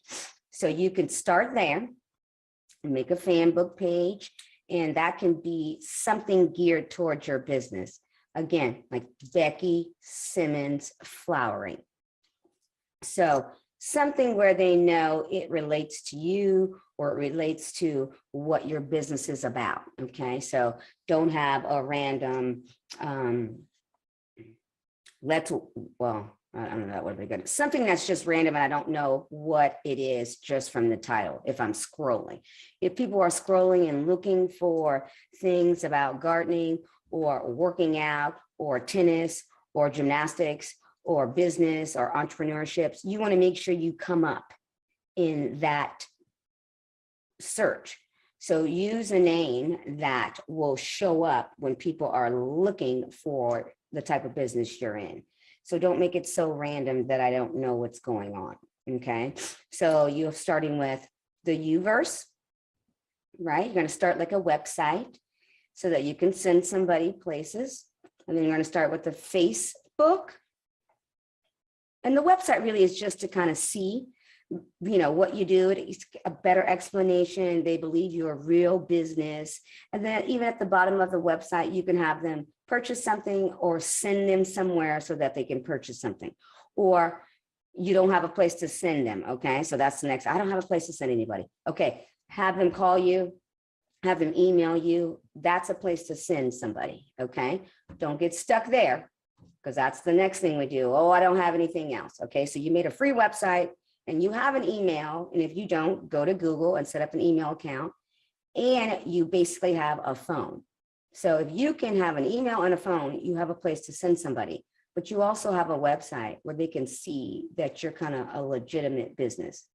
Now you can take that website title or URL and change it to another, heading if it doesn't look like it pertains to your business enough, and change it. You can go to tiny.url and they show you how to change the URL so that you can make it seem more like your business. Okay, that's just a little tidbit. Now you've got the Uverse, you have your regular Facebook page, and now you have a fan page. Okay, and you can make this fan page a group, a fan page. You can do a group too, and you make it private. So everybody will not be able to just see it, go on your site, anything like that. They have to be let in by you and approved. So this way you don't have, weird people or strange people who are not really supposed to be there. They're in the wrong place. They somehow got to your site and they really aren't supposed to be there. And they thought it was something it was not. So this way you can approve it. And it's people specifically geared towards what you're doing. Okay, bingo, that is it. That's called a warm lead already. So now you have people coming in, and what you start to do in the beginning, you just give them content. Just tell them great things about what you know, about what they're wanting to know. Ask them questions, give them feedback, and then eventually, depending on what kind of responses you're getting and how many people are in the group, then you would like to start to sell. But you have to gain confidence, trust, a community type of feeling where you're not here just to use them up. You're here to teach them and help them and grow them and help them learn so that they can make better decisions and choices in their lives. Okay, so give them good content. Just in the beginning, tell them great things, give them tips, give them things that they can use immediately. And the next thing is also find groups that are already in existence. They're already doing stuff like this. They're already in gardening. Go on their websites or go on their Instagrams or Facebook pages. Let's stick with Facebook if that's too much for you. So go on their Facebook page and look, go under groups and type in the group you want to find. Gardening, whatever that is. Okay, so you've done all that work. You've put in, I'm looking at people, I'm seeing what other groups are doing. I'm checking out other people's Instagram, Twitter, anything that you're trying to get knowledge, that people who are already doing what you're doing, you're just trying to look. And these are starting to going to give you ideas. They're going to give you marketing tactics and things like that. All right. So you have the Uverse app, you have your fan book page, and you have your Facebook fan book page. You have a regular Facebook, and then now you have a fan book or group. All right. And make them private. So now you're sending people there and just giving them great content. Okay. Eventually you're going to throw in your sale. Now, what am I selling, Agina? Now here we are. Now I'm stuck again. So now I have people and now I don't have a product, right? Because we're doing this in days. We're not doing this in months. We're doing this in days. So all the things that I told you that you just had to do, if you don't have any of those things, may take you 30 to 40 minutes, all of them. Okay. No excuses. Now, next, I don't have a product, Agina. I don't have this. I don't really have anything. I just have what I know. Perfect. You know what we're going to start selling? Your time. So now you're going to start selling your time first while you're making a product. Okay. So they're going to sign up for you for your knowledge. And this is where you're going to have to be able to answer questions, pick up the phone, answer an email, because this is what you have. You don't have any big, systems yet in play. So you'll have to pay attention, and they should come in small numbers in the beginning. But you answer those calls, you answer those text messages, you answer those emails immediately so that they see that you're serious too. Okay. So now you're like, okay, what am I still selling? Okay, what's my product? It's not tangible. I don't have a shirt. I don't sell jewelry. I don't sell these things. Okay, so that's where we're going into selling your time. So you're selling your time, but now what are you selling? I'm going to stick with gardening to keep it easy. I'm going to teach you how to build a garden, how to start, when to plant, when to seed, when to prune, when to do all these things. Okay, so now you're selling. So you're selling your knowledge. You tell them, I'm going to go on. You can go into your Facebook fan page or group, and now you go live there. And that's where you give your content. So if you don't even have Zoom, now Zoom is free, and you can have a Zoom account, which is free, I think, for the first 40 minutes. And then you have to make sure you stay in those 40 minutes because they will cut you off. So make sure not to go over those 40 minutes. If you're starting up brand new and you want a free hosting where you can talk like this, and if you use Zoom, you can use Zoom because you can say whatever you want on Zoom. Facebook fan page and Facebook in general, you can still say a lot, but sometimes they edit some of your advertisings out. Sometimes, if you're just given a number or a text or a feed or something at the bottom, that's usually pretty much still okay. They'll let you know when they block anything. So you'll know if they block anything. Always, if you're using Facebook, I always try to sell before or after, not during that meeting or that live demonstration. You could also say, here's the link, and then they can just click on the link and go from there. Okay. But on Zoom, if you're using Zoom, you can say whatever you want.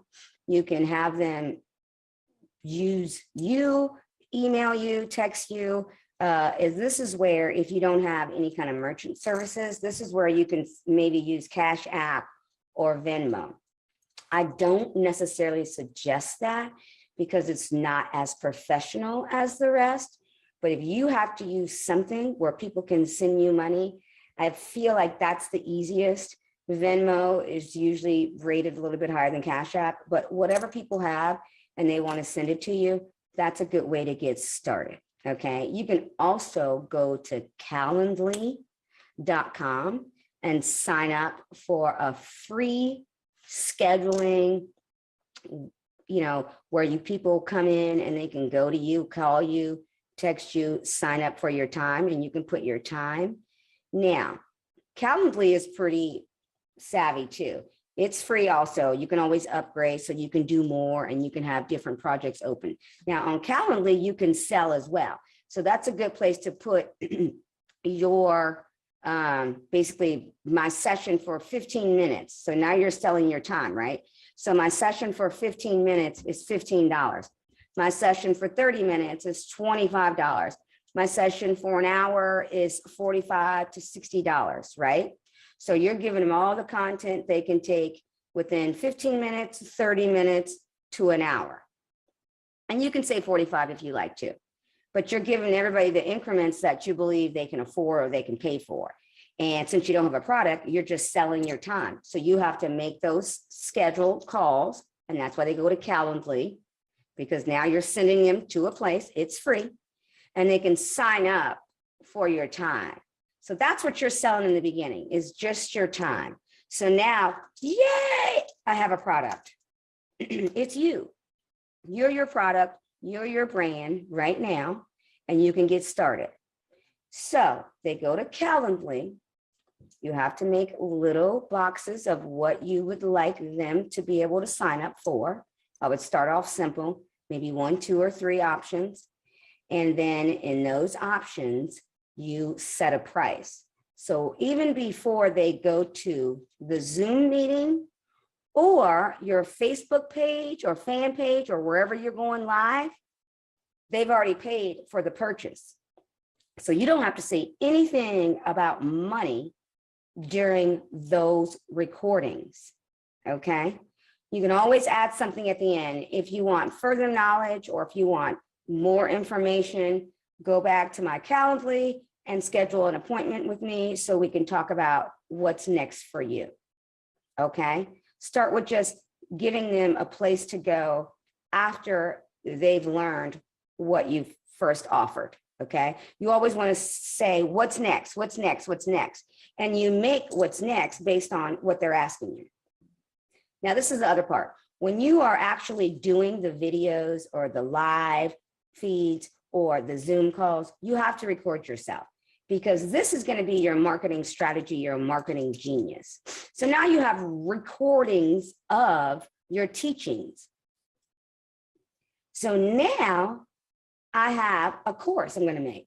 So this is course 101, where I teach you how to plant, seed, flower, how deep to put the plants, depending on what they are. And thank you, bingo, that's what they purchased. Now, next year, next month, whatever they think, oh my God, it was such a great season. How do I keep those up?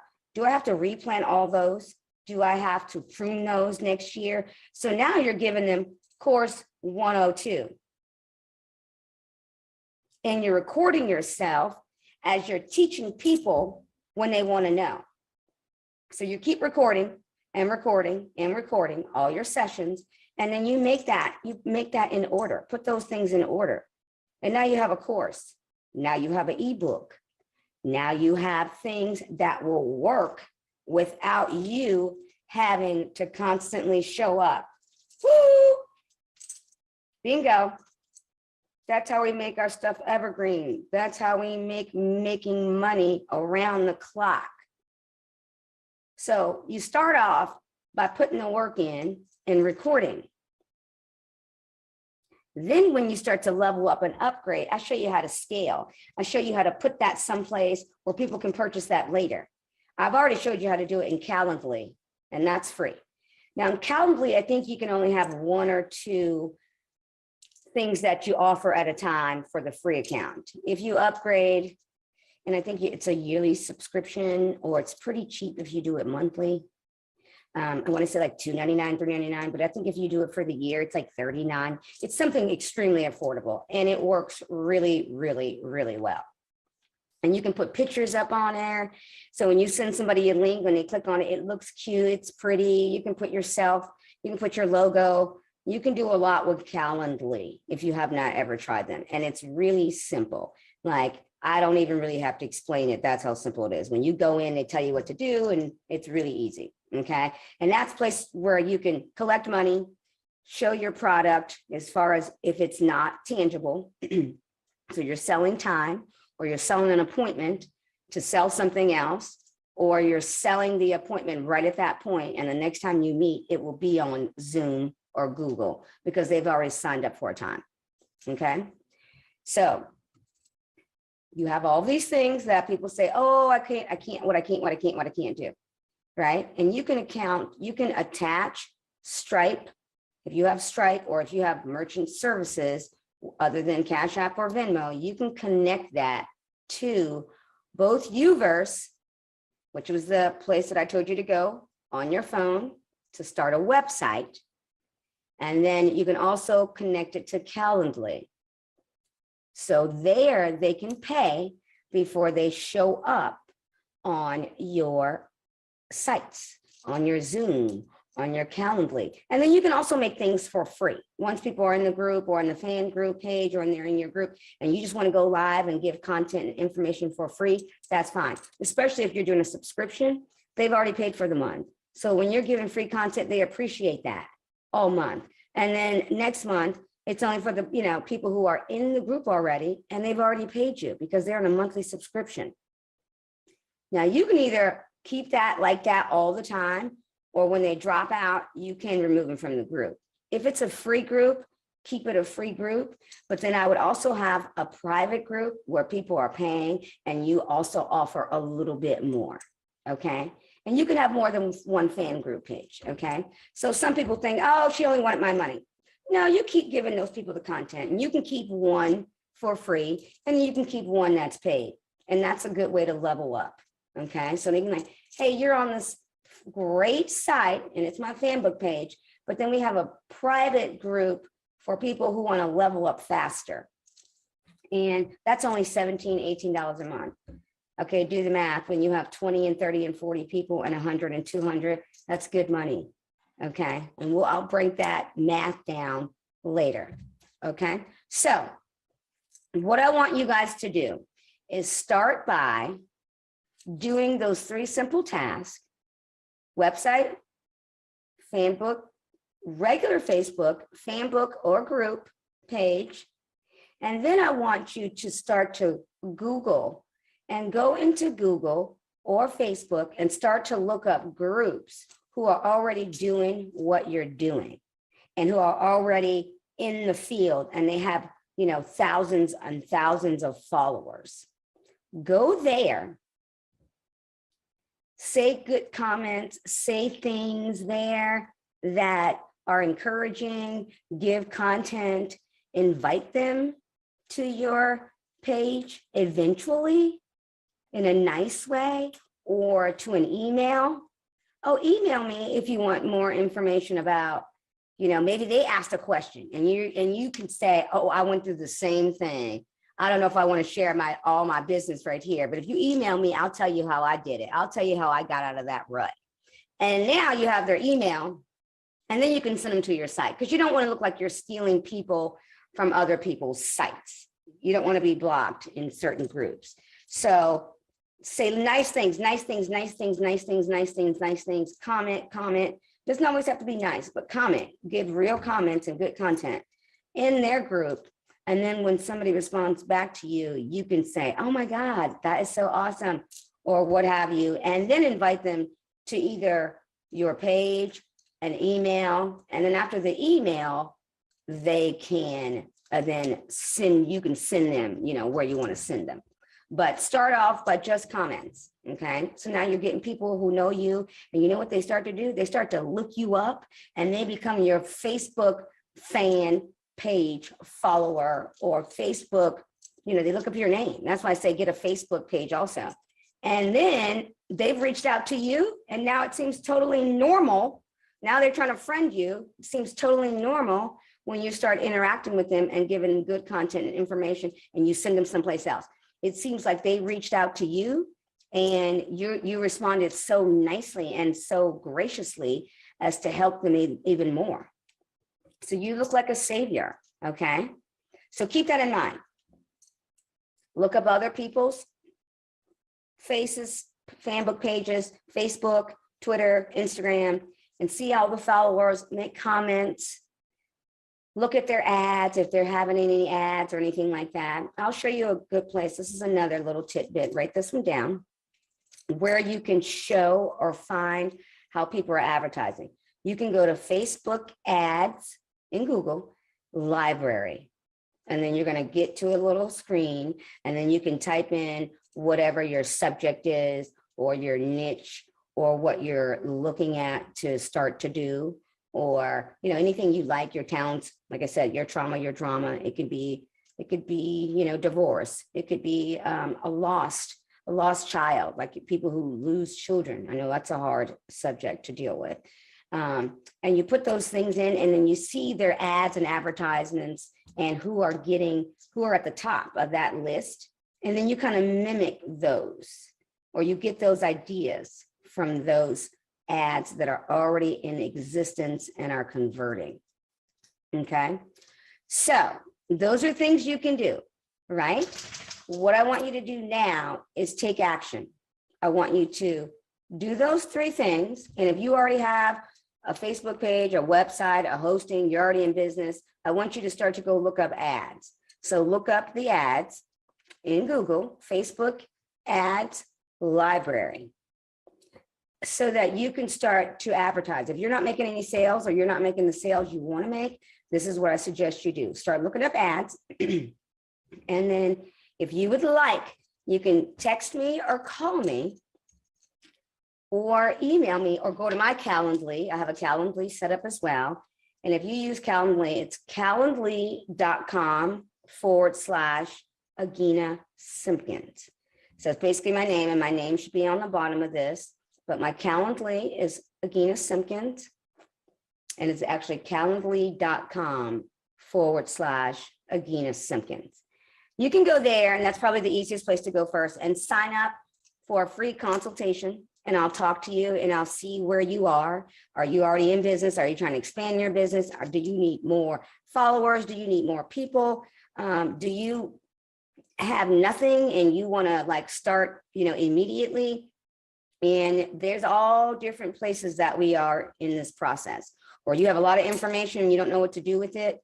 So I've been there, done that. So what I'm going to do, I'll send you that link, and you'll see the link at the bottom of the page, or you can just email me. Again, my name is Agina Simpkins, and it's at gmail.com.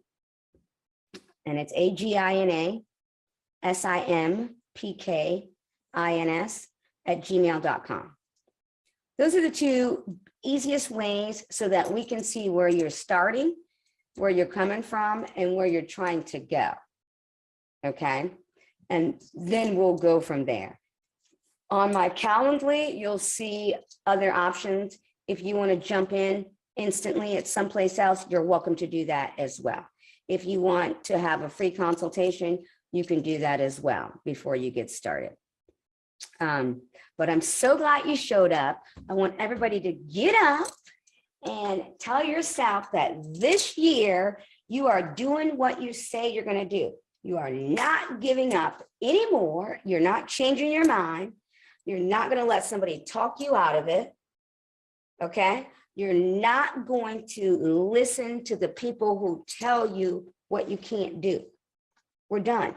We're not doing that anymore. We're going to trust ourselves and our knowledge, have the courage, have the commitment to do more. You know you don't want to work for anybody anymore. You know it's time to start your own business. Do you want to have people continuously telling you when to clock out, when to clock in, when to go to the bathroom, when to take a vacation, when to go see your kids at a game, a recital, a football game, a basketball game, soccer, lacrosse, cheerleading competitions, gymnastics? Okay. You want your time to be worked around you, not around somebody telling you what to do. I think that's why I started my own business.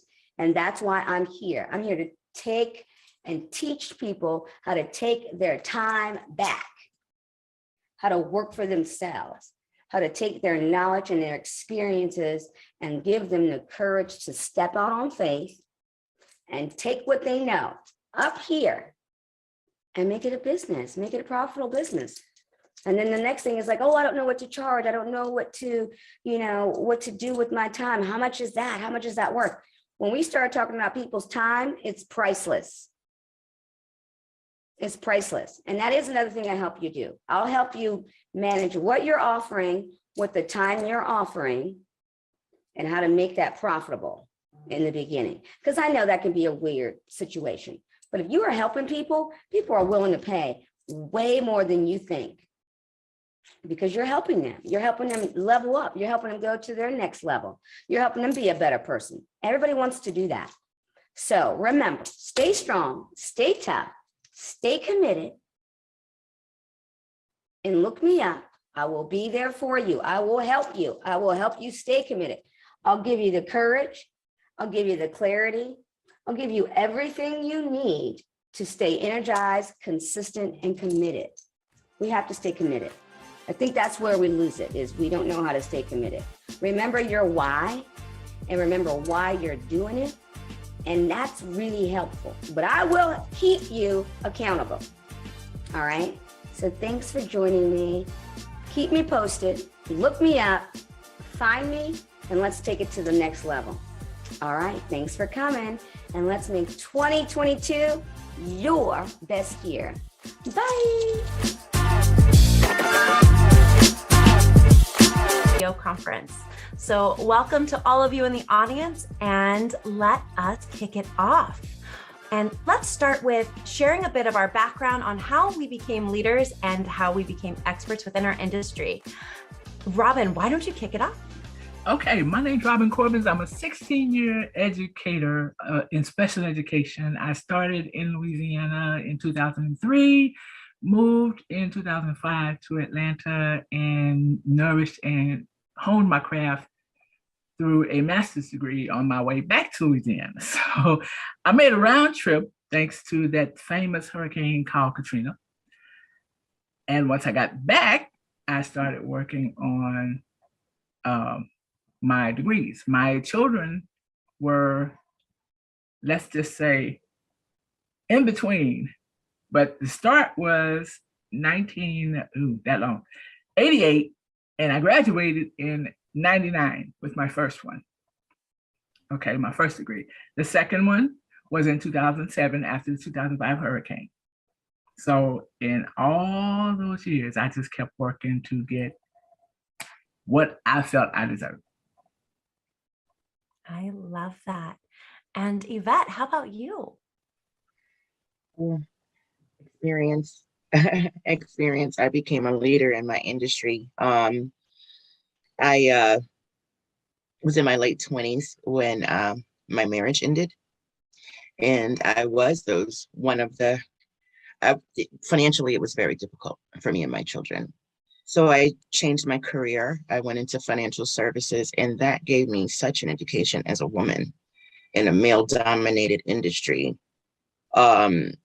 That I started to empower myself with the things that I learned. And I've always cared about women, especially women with children who've been through adversity. And my most enjoyable clients seem to be the ones who are going through the roughest time. So really, it's just experience, my own personal experience, and my learning, just absorbing and applying everything I learned year after, the next year you learn a little more, you do a little more, you learn a little more, you do a little more. And those principles were able to teach me so much. And so now all of that has come together, and I've actually become a leader in my field, especially with women. Some say I'm sexist, but I'm not. I'm not sexist. I'm not sexist. But I understand. This is who I communicate best with. That's You it. understand your audience, and Yes. women need help too, okay? We need it more than most. We make the world go round. We birthed you. Yes, we do. And let's introduce Tanya.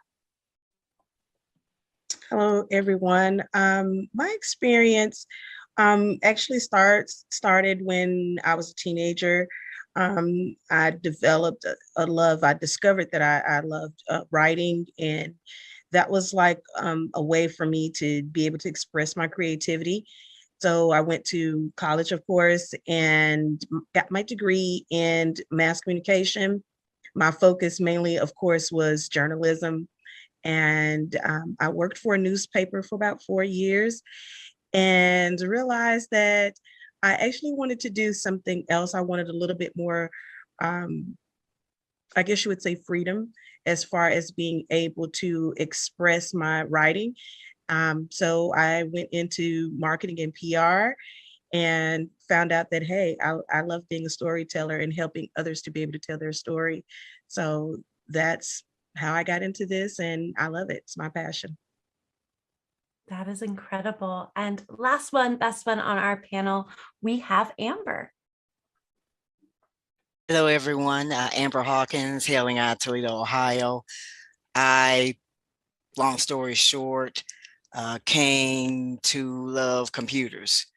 Although I didn't go total technology, I do know some IT, information technology and the like, but I would say my specialty is as far as bridging the gap between those who know and those who don't know about computers and technology.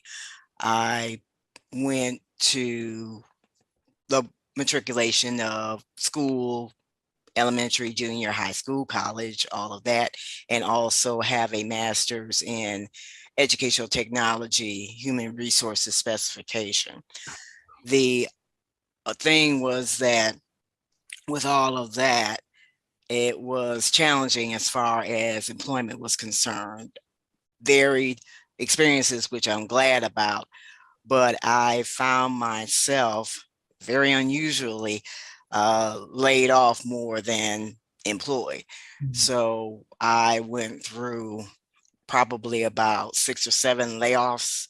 I lost count after 5, but anyway, I went through a program locally here in the Toledo, Ohio area, SS Toledo, which is a 13-week program that shows individuals who would like to start their own businesses how to do it, because I need like a classroom structure type of thing, because after the wee hours of the morning, job hunting, it was like I just sighed and said, that's it, no more. I'm going to start my own business. At least I won't have to lay myself off.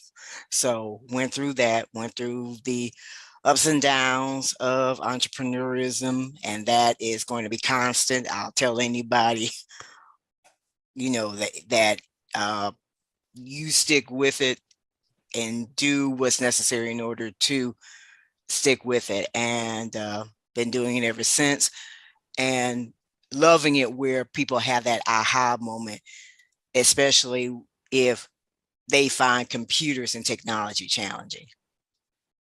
I absolutely love that. That is incredible. And all of you have amazing stories to share. So before we kick it off, I also wanted to introduce myself. As a little girl, I was raised to be a leader from probably the day I came out the womb. That was my dad's mission for me, was to be a leader. And so I took that seriously.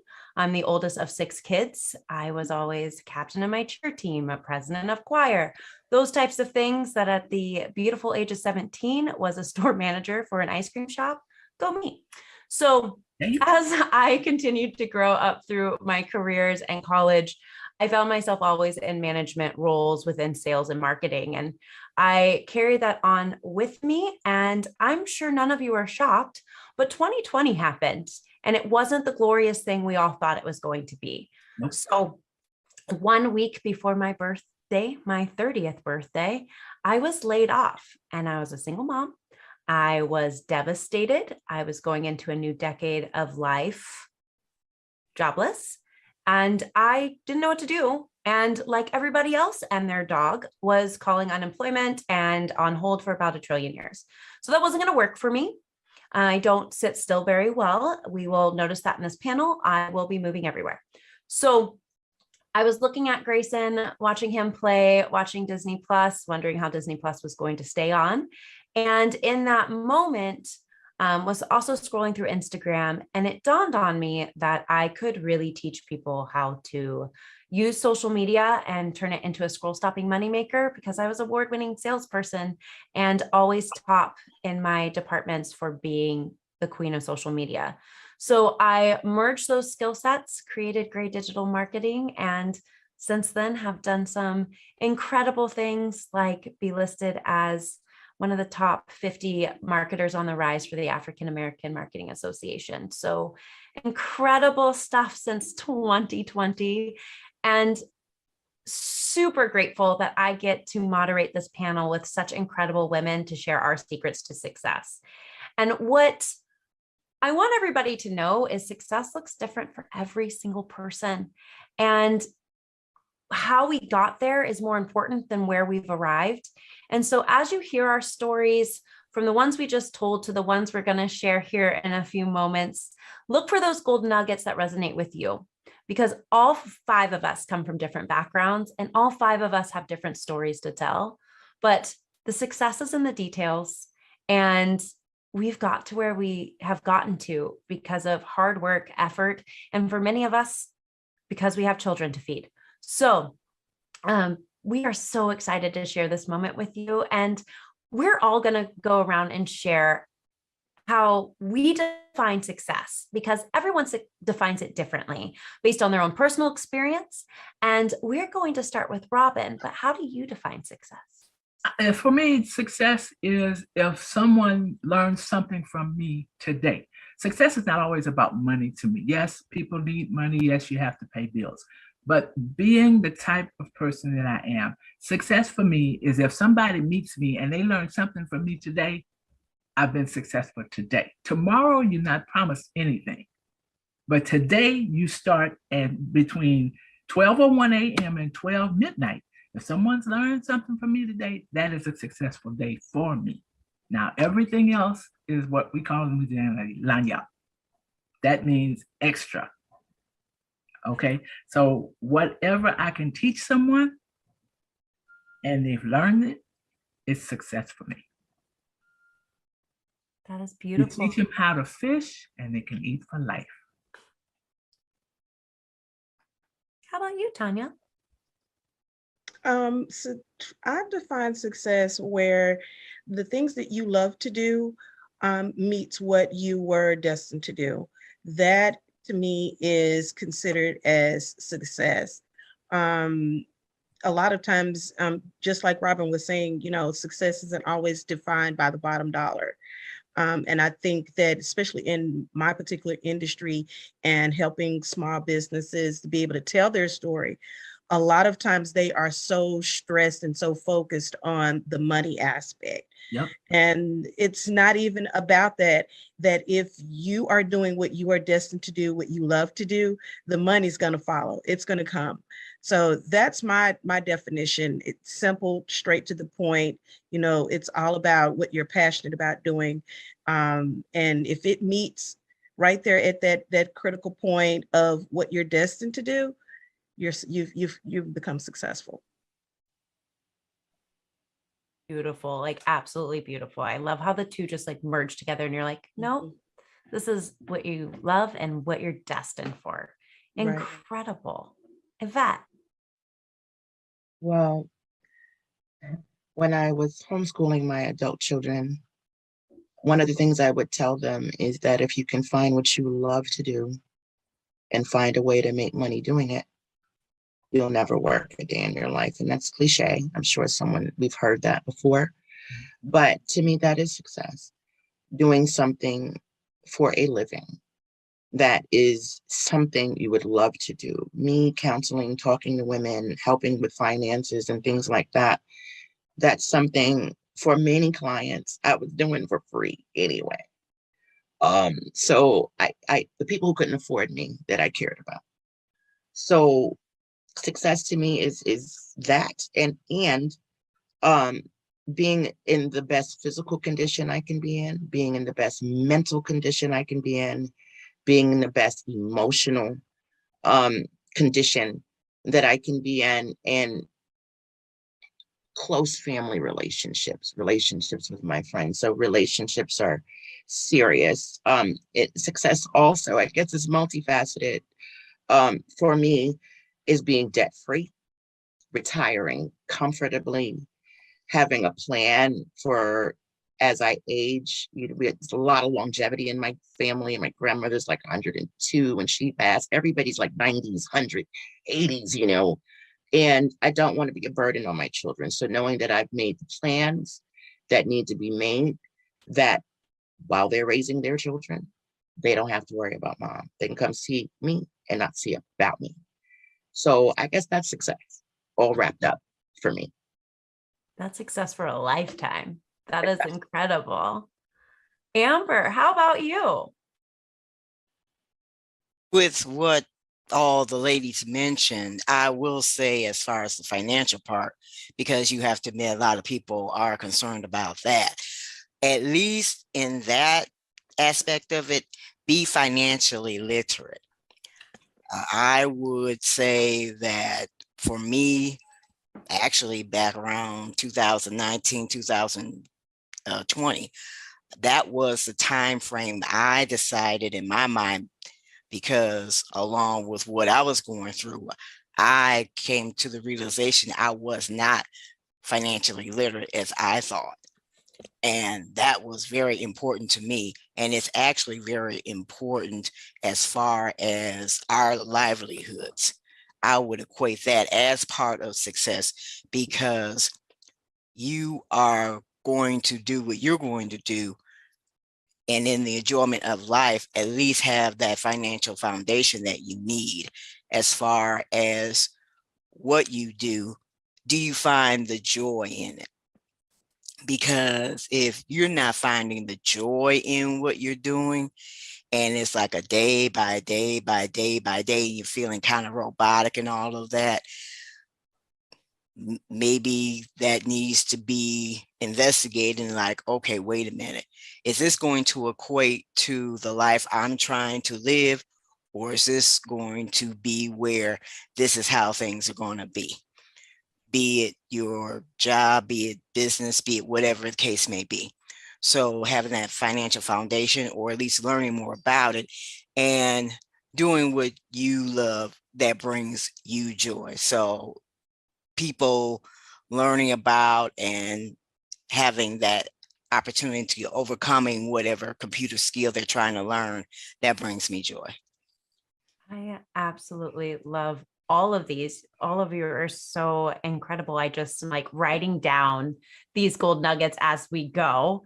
And I think for me personally, I would really define success a couple ways. One way that is not your typical way, but that is by learning how to be comfortable with the uncomfortable.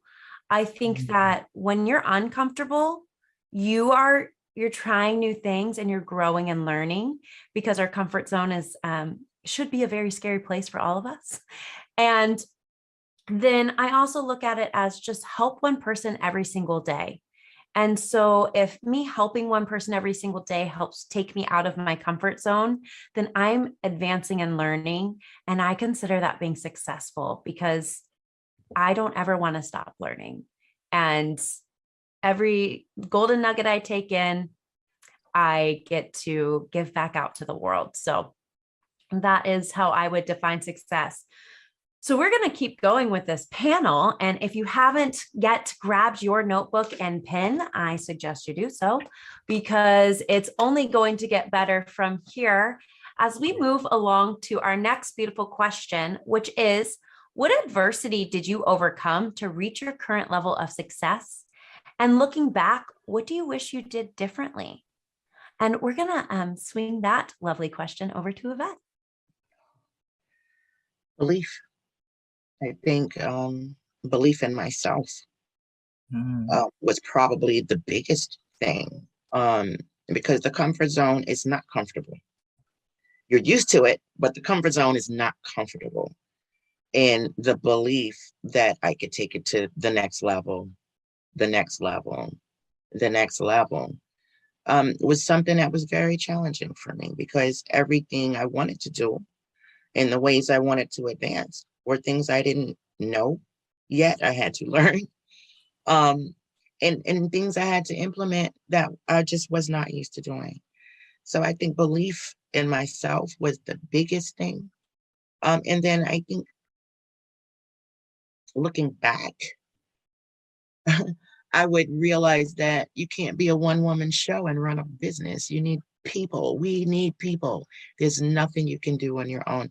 So that's probably the biggest take, getting overwhelmed because I just didn't realize things get so big, and it was just one me, wearing 20 hats, the marketer, the newsletter, the content writer, the this, the that, the person taking the appointments. I was doing everything. So that's the biggest thing, is just always knowing that you need people. You cannot do it alone, and believing in myself. That is, I literally just told somebody, thank you for that exact thing. Like, I can't do this alone. It's too hard. Full stop. Makes you go a little crazy. Yeah. Oh, yeah. Robin, how about you? I would say the one thing I would have done differently would have been started a little bit earlier. In case you can't tell, I'm not 17, 18 and a half. I think I would have started a little bit earlier. In my particular situation, I come from a small town where I was raised by my grandparents in a village. Well, my grandmother in a village. So college was not in the card for me earlier. By the time I went to college, I was almost 25 years old. Most people at 25 have 2 jobs, the picket fence, the house, all of that. At 25, I was a single parent, divorced, and signing up to go to school. And I started at 18. Yes, it would have been different. But because my journey started late, I believe that what I went through from 25 to the age that I actually finished my first college degree was a benefit, because now I'm strong enough to teach my children. Because at 18, no matter 18, 17, like I said earlier, you have other things that you're interested in. But by 25, you have an idea what you want. You know how to go after it. And the difference between going after it and sticking to it, the determination, you have to stick to it. Going after it is cool, but if you don't persistently go after it, then all of the plans were for nothing. Persistence and the fact that I didn't start earlier, like I said, because of my situation, but where I did start, the persistence carried me the rest of the way. I think my biggest takeaway from that is that persistence carried you the rest of the way. I think too many of us quit right at that point where greatness is about to happen.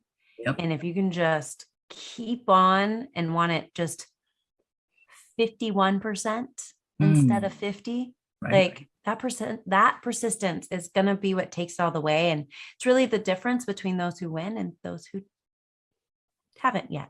Yeah, I teach that to I taught that to my 4 kids, and I teach that to people, that just the kids that are trying to get to college. My thing is persistence. If you see that you really want to be in a university or just a 2-year college, persistence will get you there. You stop now, okay, you went to high school and you didn't stop at 11th grade, you went to 12th grade. Okay, and you're excited because now you're a senior and you're graduating and all that. Then you get to college and you're like, okay, new world. But why stop there? You started, finish. Persistence. I love that. Tanya, how about you? How about you wrap this question and send it home? I think for me, being in the position of being divorced, losing my job, being homeless with my kids, Wow. I think that put me in a position to where it was like, you've got to fight for this. And I think that's when I discovered the light bulb went on and said, this is what you're destined to do. Because in the midst of that, I mean, I was hosting webinars and collaborating with other business women, and I didn't even have a roof over my head. Wow. And so I think that looking back, I think if I had actually just taken the time to just structure everything instead of just jumping in so fast, because I was kind of in a position similar to Robin, where I started late. I literally like just did a 180 with my career. And it was like, okay, I'm coming back, full circle back to doing what I actually love to do instead of just doing something just to get by. So I was like, I'm over 40, and I don't have that much time left. And so I was just so quick to jump into it, and I didn't take the time to actually structure my business, take the time to learn more about my industry, because from the time that I was working up until 2015, marketing and PR had changed a lot.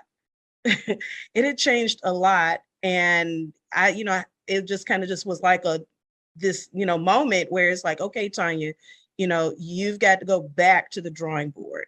And this time, take some time and just get back in there, but take your time, learn more, collaborate more, network more. So I think that if I had done that, I don't think that I would have been in the position where I had to start over. Even in the midst of the adversity, I think that I wouldn't have had to start over. That was so powerful. I forgot that I have to move to the next question, and I'm just staring to try not to cry. So one quick second to take a deep breath. Switching gears here, everyone. According to many articles out on the internet, many are in agreement that writing down goals, creating a strong belief system, and investing in yourself are keys to success. Do you agree, or do you have any you would add or take away from the list? And Amber, would love to hear your thoughts. My thinking as far as that is concerned, it doesn't hurt to write the goals because you want to see your accomplishments. You want to see how far you come. You want to actually witness the fact that after you've achieved something, after you accomplish something, you can go back. I remember when I wrote this down, and it was probably easy to attain. It probably was. I had to go through this, go through that, jump through this hurdle, jump through that hurdle. There was a time I did not think I was going to make it, period, to accomplish this goal, because this happened, that happened, whatever. But I accomplished it. I did it. I'm thankful.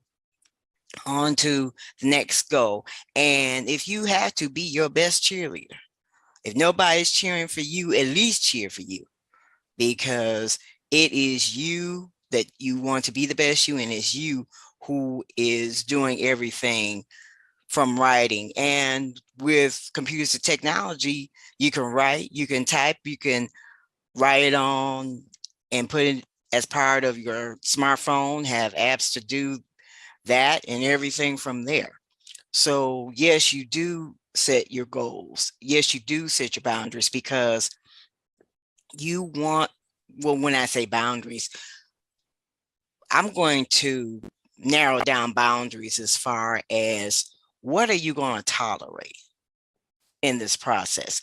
Are you going to tolerate the naysaying, or are you going to set boundaries like, look, this is who I need to be about. This is who I also need to be surrounded by in order to accomplish this goal, in order to accomplish that goal.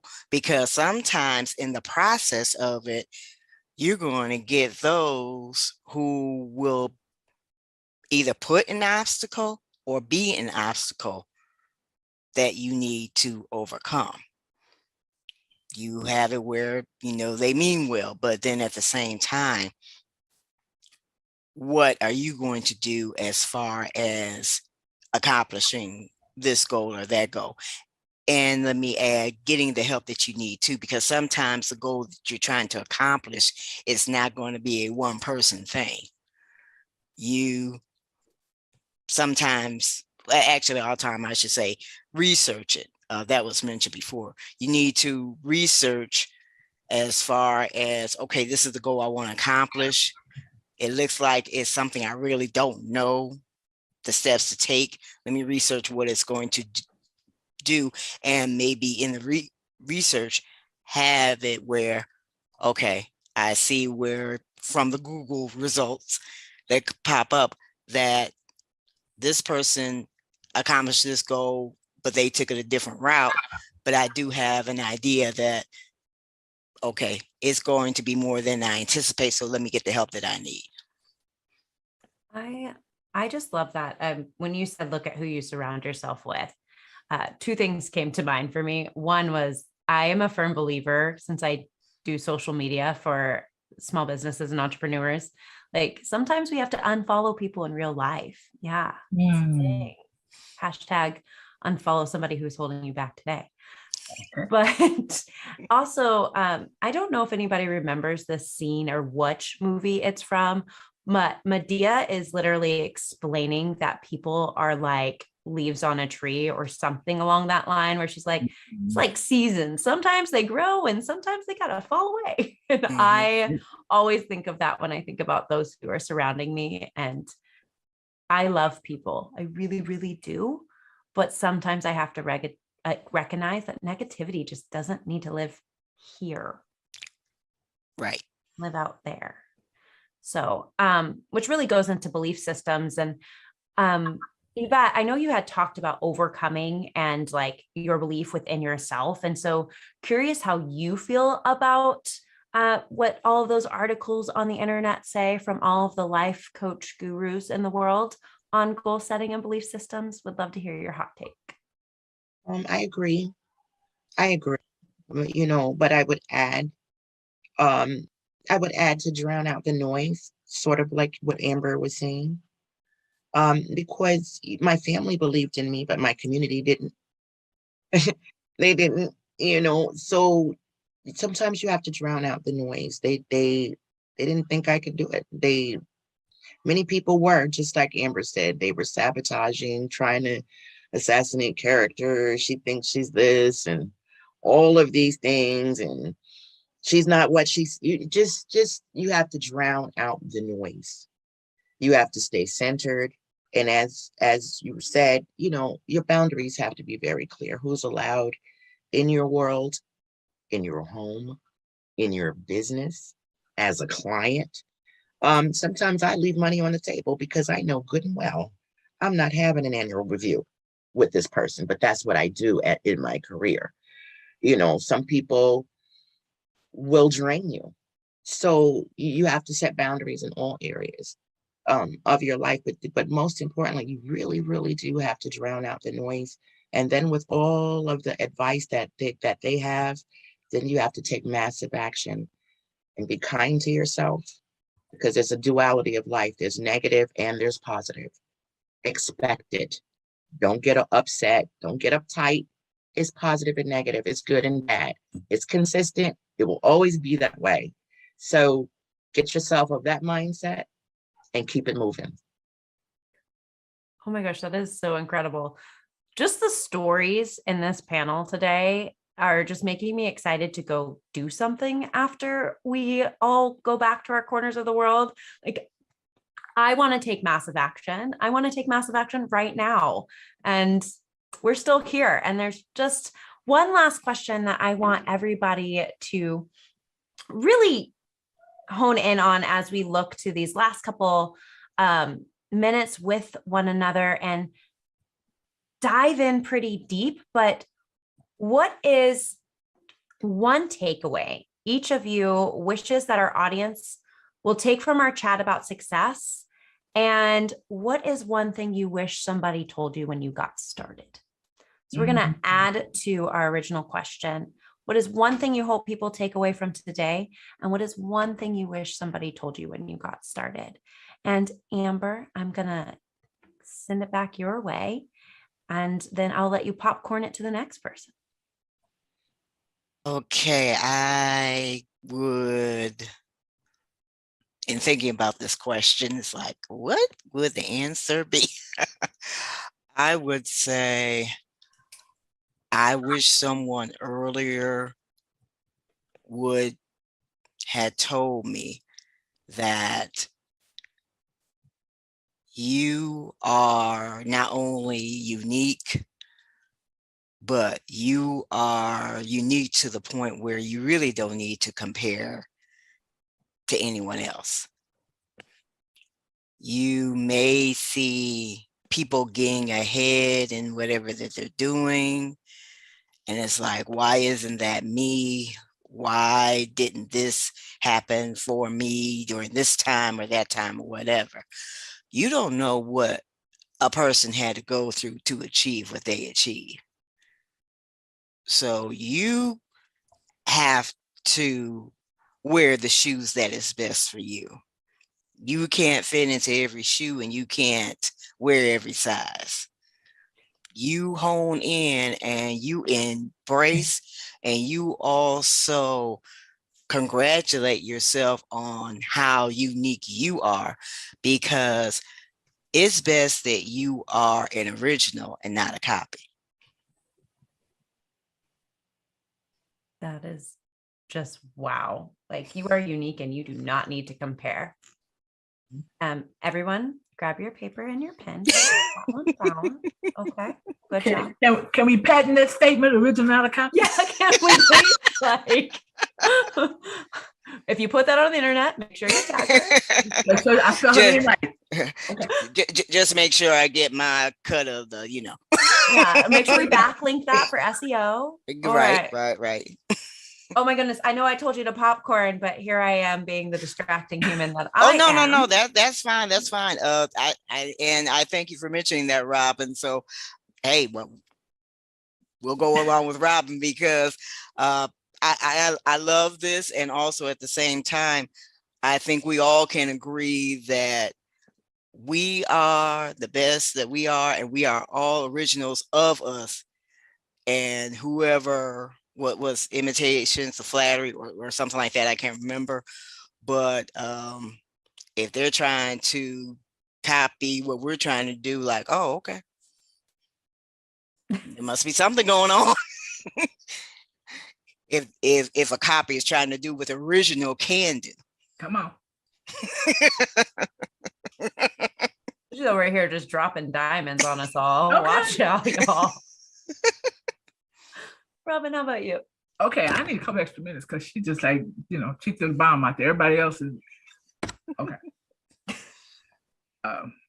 The one thing I think I wish somebody would have told me when I started was that not only will you need to be persistent, you have to be. You have to be.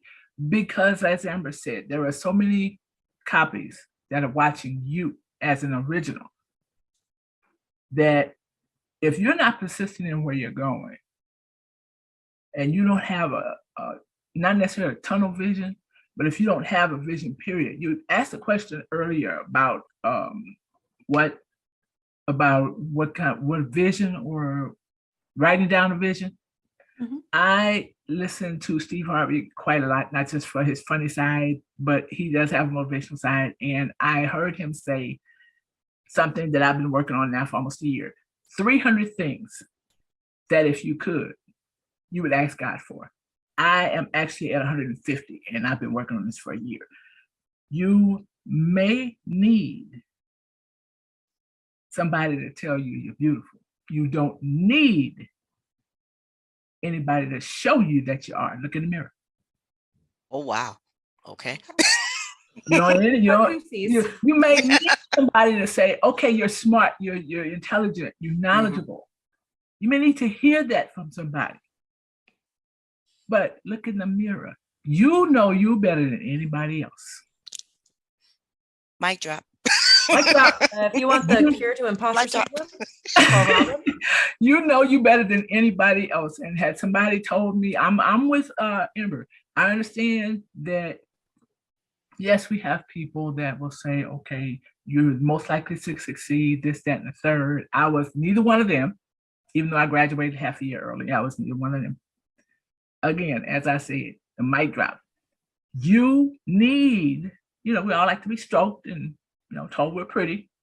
We need that as human beings.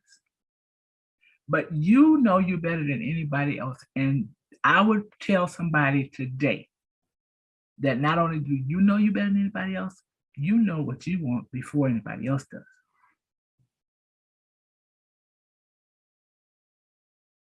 You know what you want before you tell anybody else. You have already had a conversation with yourself on what you're going after. Persistence. Well, now I feel like I need to go get a whiteboard marker and write it on the mirror and just stare at myself and read it. I literally have chills. I don't know if I'm scared to hear what my drop's telling you about. No, don't be scared. Don't be scared. You better. Tanya and Yvette is just gonna add some flavor to it. Just fuel to the fire of greatness. This they're gonna add some fire. Epic. That's it. They're gonna add to the cake. Come on, bring the icing home, somebody. Oh yeah, we got to finish this cake. Oh my goodness. Okay, well, again, notebooks, people. And by the way, this is where I started. So here's where we're at on my notes. Oh my goodness. Okay. Robin, who are you popcorning it to? Because I'm still writing look in the mirror. Okay, Yvette. Well, I think one takeaway that I can take from listening to all of everyone who has shared so much valuable jewels. I call them mental vitamins. You take your mental vitamins when you hear those things that just resonate inside of you. And one of the things that I seems to be a trend is it's loving yourself. Love yourself enough. Love yourself enough to know that, as Sister Amber says, the substitute won't do. There's only one you need, love yourself enough to give yourself a chance. Love yourself enough to set the boundaries you need. It's all, everything everyone has said on here, it's just all loving yourself and believing yourself. And I think the encouragement that we would give other people, we need to give ourselves that same encouragement. And what I wish someone would have told me when I got started,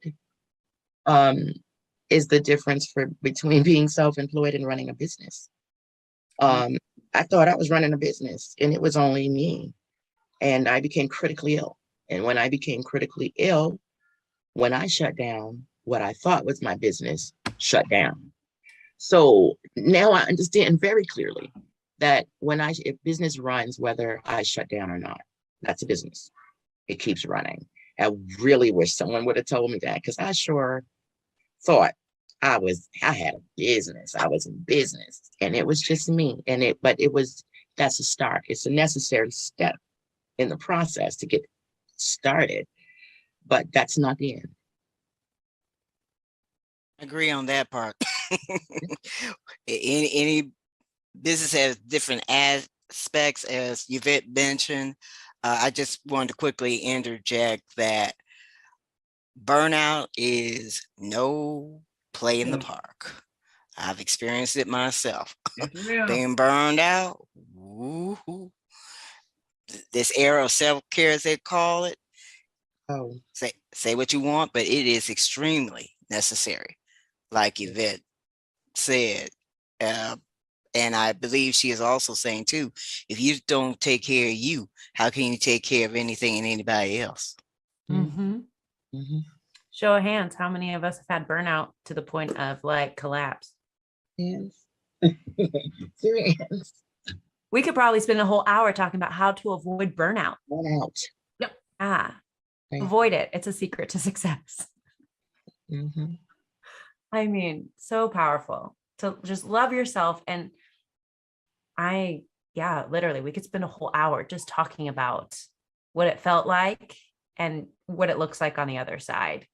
of burnout and why it's important to love you. Who cares if you're conceited? Worry about you. You can't help others if your cup isn't full. What are they going to drink from? An empty cup? Okay. Hey, Another mental vitamin. there you go. There it There is. you go. You are all bringing it out of me. Like, I'm so grateful. Tanya. Tanya. Bring it home, Tanya. Everything that you all have said has been amazing, amazing nuggets, gold nuggets. Only thing that I could probably just add to that is that investing in relationships is so important. It was mentioned earlier tonight that you can't do this journey by yourself.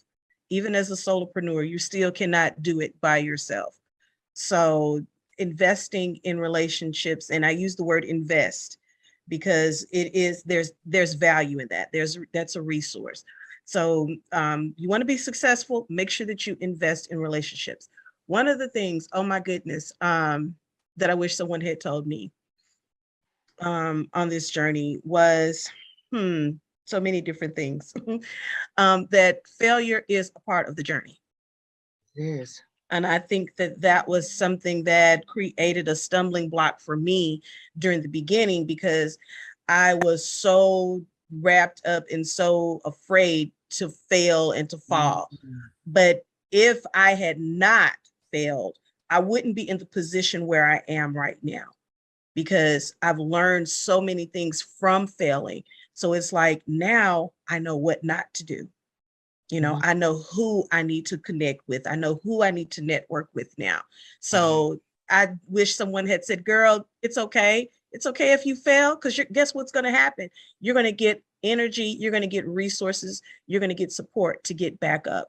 And when you get back up, you're going to become better. So I wish that someone had said that to me, and I hadn't put so much pressure on myself to do it right the first time and to be perfect. Perfection is a disease. It is. It is. I'm seriously working on trying to cure myself of that. Good luck with that one. Okay. I would like to say, can I say something very quickly? Go for it. In regard to that. What you said is actually so powerful. And I think one of the things we have to do is, you know, someone told me a long time ago, the most successful people have had the most failures. They've had the most failures. And, you know, life is the classroom. Since we're born, life is the classroom, and it never stops. We pass some, we fail some, but we learn. We learn, and when we get up and we move on, we can implement new things. So, you know, that's just so powerful. Just accept the fact that success does not come without failure. You've got to fail.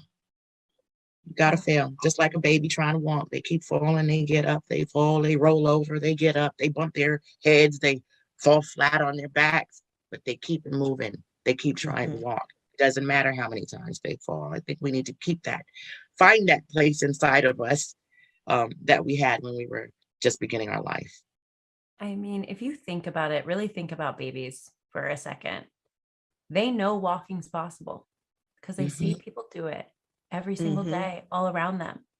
We see successful businesses. We know they exist. So to Robin's point, be persistent, get back up. To Tanya's point, fail and fail fast. Yep. You know, like these are, and then give yourself some grace and forgiveness. Like Yvette said, like, love yourself, but not like, so you don't burn out. And as Amber said, you're an original, you're unique. Don't copy people, don't compare. I mean, these are just mind-blowing things that sometimes we don't think about in the context of folks have a story. And we all just sit there and look at how people won, you know, like look at, let's use Beyonce as today's example. Like we look at Beyonce and we're like, oh, wow. Like she sells out arenas. She does this incredible stuff. But what about Beyonce when she was 5? What Mhm. about Beyonce back when No, No, No, No, No came out? Like, Right. anybody remember that? Because she was Yeah. not Mhm. selling out Madison Square Garden. Nope. Okay. Right. She was And she Um, wasn't by herself either. Yeah, she wasn't by herself either. right. So just thinking, like, we spend so much time in comparison analysis, and then we just end up saying, why am I not there? Well, you can't compare your chapter 1 to somebody's chapter 100. That's unfair to you. Mhm. So Mhm. unfair to you. And I mean, I'm guilty of it. I'm sure everybody's guilty of it at some point in time. We all went through middle school. It's when it reared its ugly head. Right. And so I just love what all of you ladies had to share today. I think it's incredible, impactful. And I really hope for those of you who are listening in on this, that you're taking away something that is helping shape your story and furthering it along. When I look back at what I wish somebody would have told me, I spent a lot of my life hearing how great I am, this, that, the other. And I know that's not everyone's story, but not once did somebody say, let me help you get to the next step. And so I wish I would have had somebody who was like willing to just reach out a hand and say, you are incredible. Let's show us how it can grow. That recently just happened to me and my mind was blown. I was like, you really think I'm worthy of that? Mm.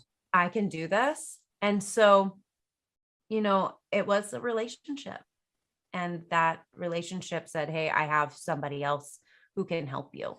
But it's taken me 3 decades to get to that point.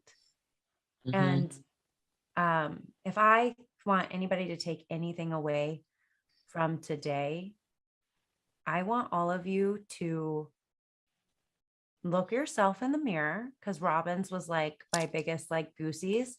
And yes, people can tell you you're beautiful. Yes, people can tell you you're excellent, but only you can make that happen. And so take massive imperfect action. Just take one step. Nobody's asking you to take 1,000,000 in 1 second. Take the first step to step into your success and keep it going, because you were successful before today and you're going to be successful after today. Right. Exactly. That's right. Man, we're just over Good here. stuff. I don't even know who I am today. So it's because of all these incredible women. So I'm you around. have 5 Absorbing. today. Absorbing. No, Absorbing. it is. Well, Absorbing.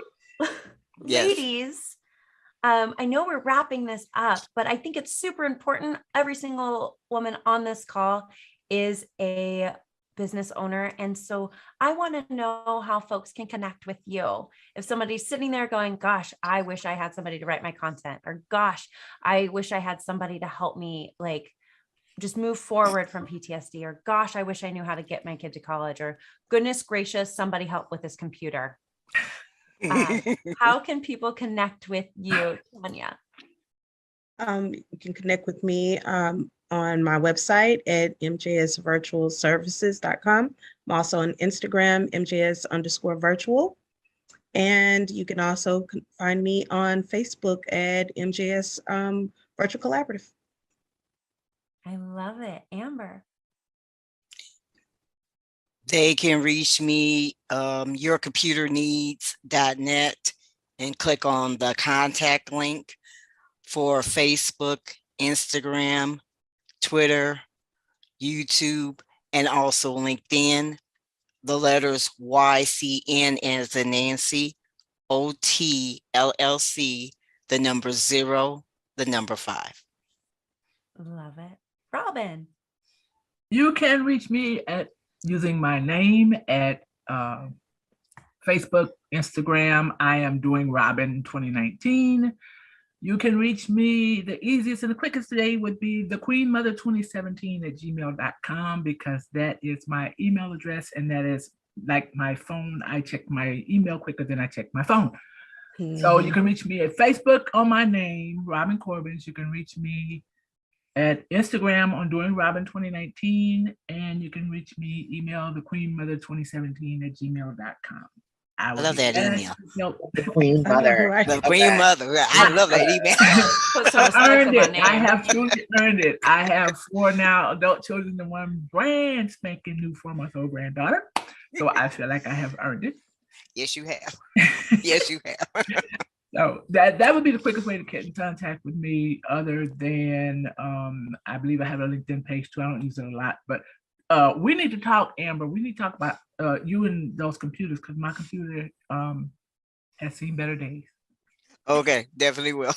Okay, so just remember the Queen Mother 2017 show. Email and we'll talk. Definitely will. Hit her up, Okay. Amber. Start typing that now. Nobody Now, can because forget the my Queen Mother. phone- Nobody. Your phone. Uh-oh. What's going on with the phone? My phone is my computer screen. Oh, I understand. Okay, that is my computer screen. these Uh-huh. days. Okay, so yes, Call it, girl. we must talk.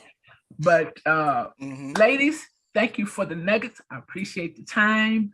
I would definitely say, let me just throw a little something else in here.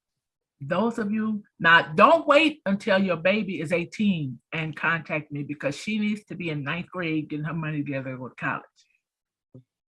Okay, and anybody else that Absolutely. has a teenager, do not wait until they get into their senior year to find that money, because believe it or not, it's too late. Too late. It's too late. That's another thing that could have been a nugget dropped earlier. I'm sure for a lot of parents, a lot of aunts and uncles and all from there. Mhm. Because the fact Had that they you known. start when their senior year starts, okay, like I said earlier, they're planning for prom, homecoming, the dance after homecoming, the party after the prom. They have no idea that the bill is coming in May. College starts in August. Mhm, mhm. Mama, here's the bill. Mama. Even daddy, mama. I miss mine, I tell you. I miss my daddy too. For me, it was mama, daddy. Uh-huh. Right? Can you pay for this?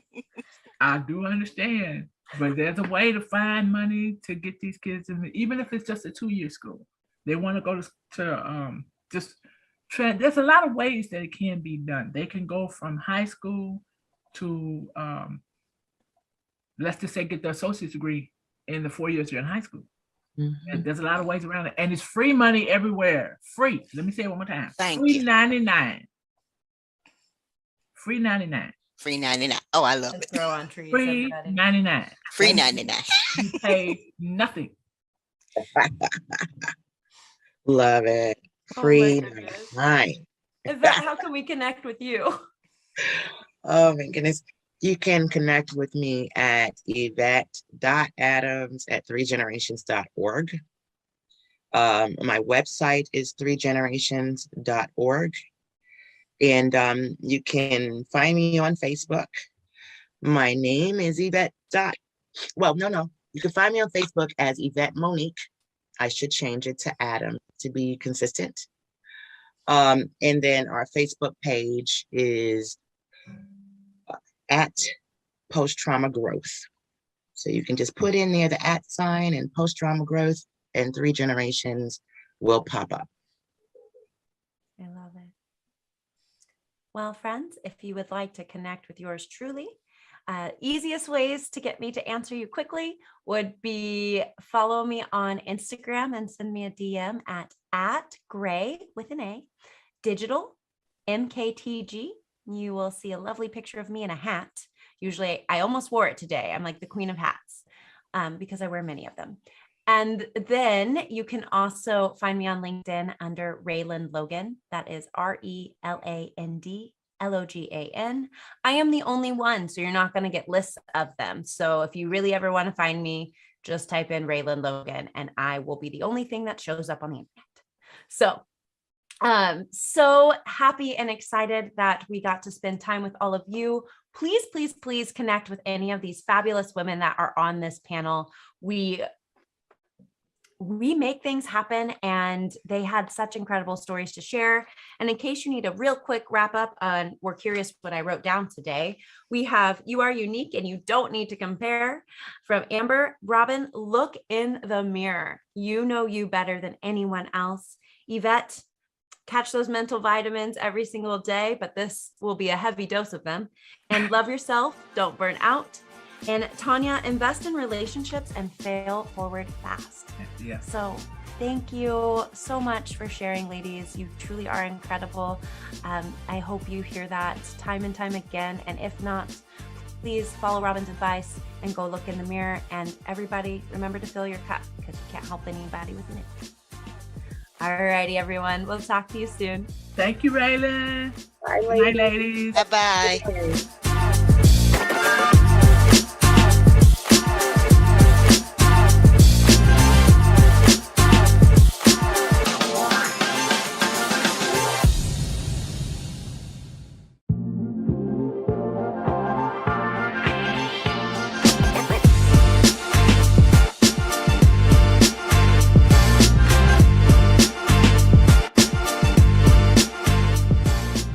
Hello, and welcome to Girl, Get That Contract, positioning your business for success in the contracting space. I'm Dr. B. Adamson, and I'm excited to be here today to teach you how to position your business for growth in contracting. First, we're going to discuss agency and corporation identification. What do I mean by that? I mean, where do you want to do business? People on the West Coast often say, I want to concentrate on the West Coast. Conversely, some will say the East Coast for me. Others may say Midwest, and yet others may say, I am ready to go where the money is. As you think about the location, you want to think about the different areas of government: county, city, state, federal, and then you also want to remember corporate. As you build your business model, you want to remember those things.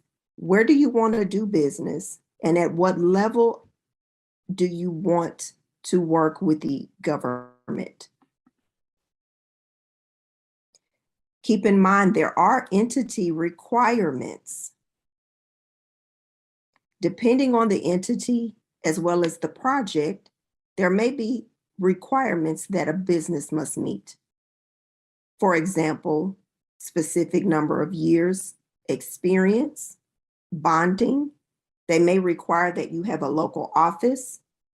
They may require that you have security clearance or cyber insurance.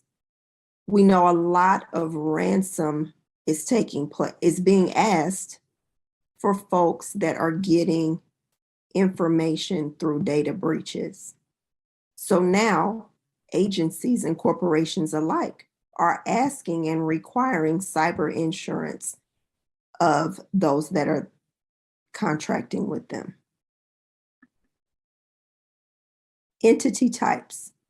What am I asking? Who do you want to work with? On the county level, it may be the Human Services Department, the county assessor, a transit system, the ME's office. The city may be the housing authority, mayor's office, school districts, fire department, parks and rec. On the state level, the county assessor, the Workforce Commission, Health and Human Services. Federally, Department of Commerce, FEMA, DOJ, CIA. Understand that this is not an all-inclusive list. It's here to give you an idea of companies or agencies. To give you an idea of agencies you may be interested in working with. This is not an all-inclusive list, but I encourage you as you develop your business model to make a list of those agencies you're interested in working with. Let's not forget the corporations, airlines, casinos, Let's not forget the corporations, the airlines, the hospitals, hotels, and theme parks are just some of those corporations you may be interested in working with. What is your niche? As a Black CEO, your minority status is an important thing to think about. A lot of business owners say, I'm not interested, it takes too long, they're asking for too much paperwork, I really don't want them in my business. However, there's something very important I want you to think about. The government works to make sure small businesses get at least 23% of all federal contracting dollars. What does that mean? For every $100 that's spent, they seek to give 23 of those to a minority-owned company. Again, of every $100 that's spent, their goal is 23 of those go to a minority-owned company. You have to be certified. Yes, you can look at me and say, oh, she's a Black woman. However, that's not enough. They require all businesses that want this certification to go through and apply so that a neutral third party confirms, yes, this company is minority owned. It has to be 51% owned by the minority. I stress the importance of this because if we as certified minorities are not at the table, this money is going to go to someone else. The government is not going to say, oh, we can't find anyone to help with janitorial or construction or office supplies or PS&E work. So we're just not going to need it anymore. Absolutely not. They'll give it to somebody that's there.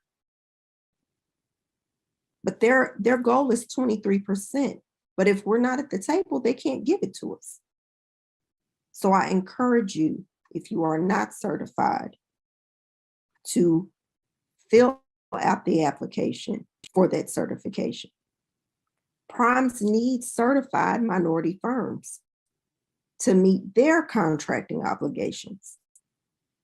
Also, there are some contracts set aside for specific minority-owned businesses. We've heard DMWBE, SBE, 8A, veteran-owned, small business. We've heard those things.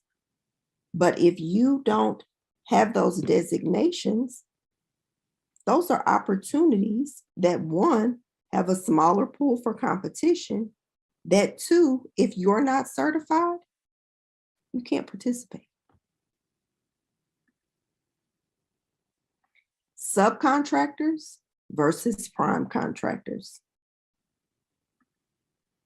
Subcontractors deal directly with the prime.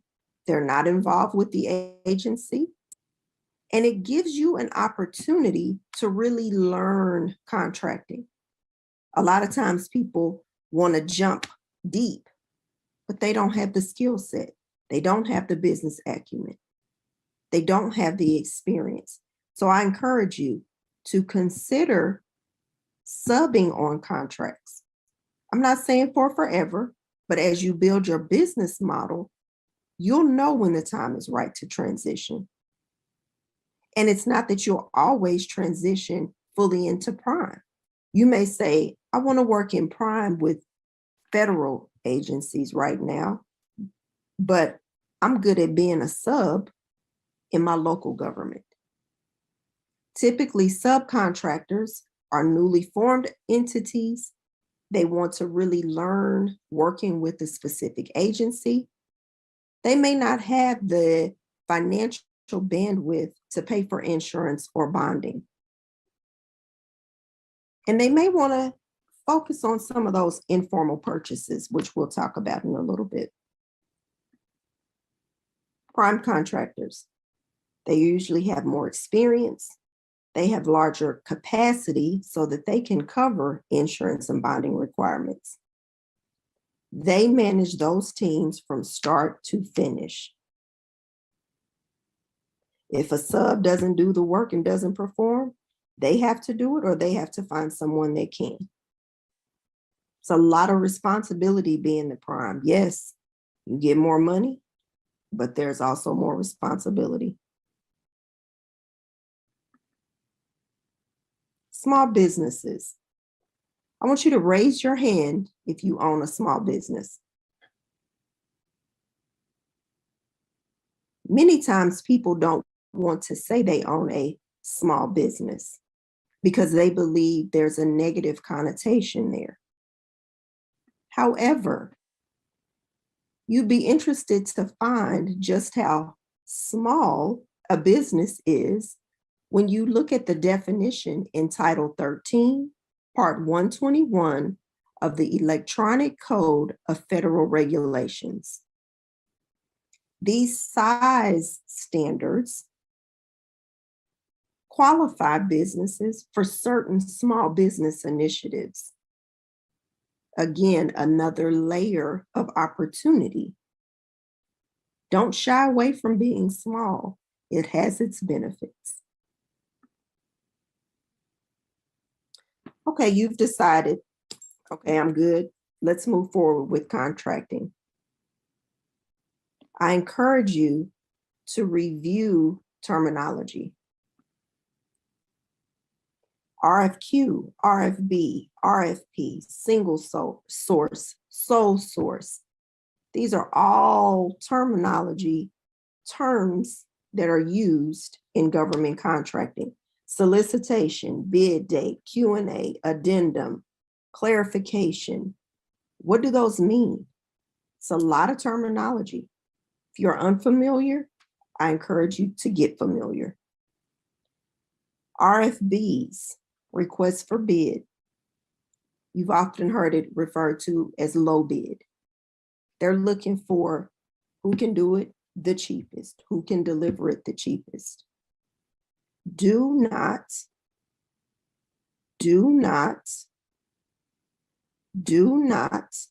underbid just to win.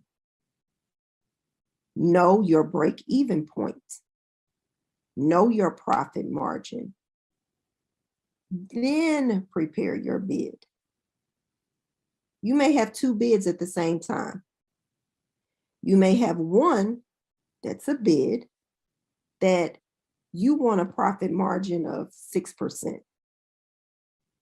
But because you just won contract number 2 and you didn't lose much on your profit margin on that project, you may be willing to lose 2% or 3% on this one so that you have 2 projects instead of 1. But you can't know that until you are fully aware of your break even and what your financial goals are. An RFP is a request for proposal. The agency gives you a problem and you're expected to come up with a solution. What does that take? It takes a good writer. Yes, you need someone that can come up with the solution. And as the subject matter expert in your industry and niche, I expect that you would have that. However, you need a good writer to maximize the page count provided, to get the point across, to make your firm seem attractive, and to give those readers what they need to make a decision to choose you. If you're not a huge writer, if you don't like to write, get a writer like myself on your team. Sole source. that means that there's only one person that can do the job or provide the good. Think of a patent. Contract types. There are all types. You should be familiar enough with the different types and know what you can and cannot negotiate on as it relates to your business. I want you to remember that an IDIQ is not a guarantee of money. It is a guaranteed commitment. Example, you have a moving company and you have a contract with the school district to do their moves throughout the next 3 years. They've committed to calling you when they need something moved. They have not committed to calling you X amount of times throughout the contract. So yes, you'll see an IDIQ. I encourage you not to build your complete contracting model on IDIQs. You want to vary and diversify your contract base. Informal versus formal. What is it? The quick thing to remember is an informal isn't advertised. Each agency has a monetary threshold that determines what's informal and what's formal. It may be 10,000, maybe 30,000, maybe 50, maybe 75. In your research, as you're developing your business model, as you're identifying which agencies you want to work with, you'll find that information out. An example of an informal, you're a coach, you have experience in education, specifically, you were a principal for 4 years.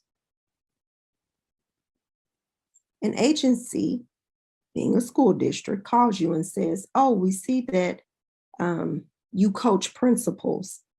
We've got 12, we're a small district, but we've got 12 principals we'd like you to work with.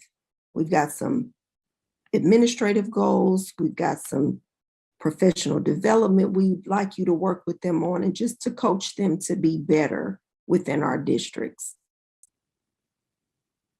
Now, you've done your research and you know that their informal threshold is 50,000.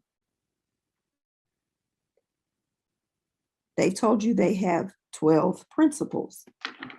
So get your calculator out. You know that on average, 50,000 divided by 12, it's about $4,000. But you know your break even may be 2,500. So you said, okay, my break even is 2,500. I'm only going to charge 3,200 per principal for this 1 year contract. So you're at 38,400. They may say, oh, great. We're going to draft up a contract, get you to sign it. We can get you started. You think about that. If you do that in 5 more districts, that's almost $200,000 to do something that you've already mastered, something you already have experience in. Look for those opportunities that allow you to use what you've already mastered to increase your bottom line. Formal projects are larger in value. They usually have a longer term. And here goes that word again, subcontracting. They have subcontracting requirements. There's also, again, insurance and bonding required in many instances. Okay, you ready to roll up those sleeves? Ready to get a little work done? Ready to move forward? I hope your answer is yes.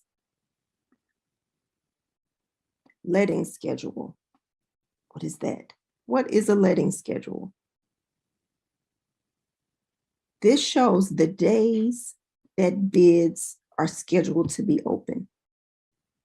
It allows you to strategize which opportunities you want to follow and subsequently bid on as a prime, or partner with a prime and be a sub on their team. Letting schedules are often used by the Department of Transportation. Contract specialist. This is the point of contact for the opportunity. Now, I said contract specialist. It could be a purchasing agent. It could be a purchasing manager. It could be a purchasing specialist. The title is not the important thing. The important thing is that this is the point of contact for a specific opportunity.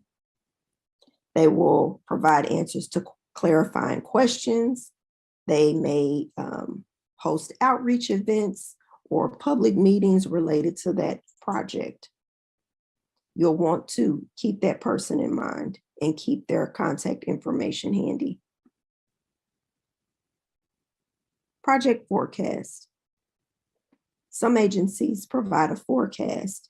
It's consistently updated, sometimes daily, sometimes monthly, sometimes quarterly, and then annually. You use this in conjunction with your business strategy. You look at what they're planning on doing. It could be a capital improvement project. It could be adding sites. It could be anything related to what they need. You look at what they need and how you can help them. You bring that together to build your strategy and what projects you want to follow to know when they're coming out so that you can either bid as a prime or get on a team of a prime as a sub. A lot of agencies are using contracting portals now.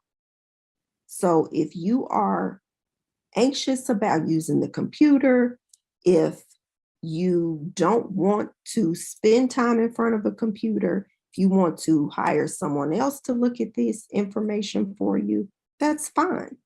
However, keep your contact information current, your email, your telephone number. Whoever you have listed there, they should be the individuals that you are working with. If it's not you, somebody on your team that's going to respond. You may receive emails as invitations to bid. You may receive invitations to be on teams. If you don't respond, you'll miss out on an opportunity. Keep your website fresh. Keep your capability statement fresh and on your website. Some agencies require that you submit your bid or proposal through that same portal. Educate yourself or your employee or your consultant to do that. You want to, when you take the time to prepare a bid or prepare a proposal, you don't want to wait till the last minute to submit.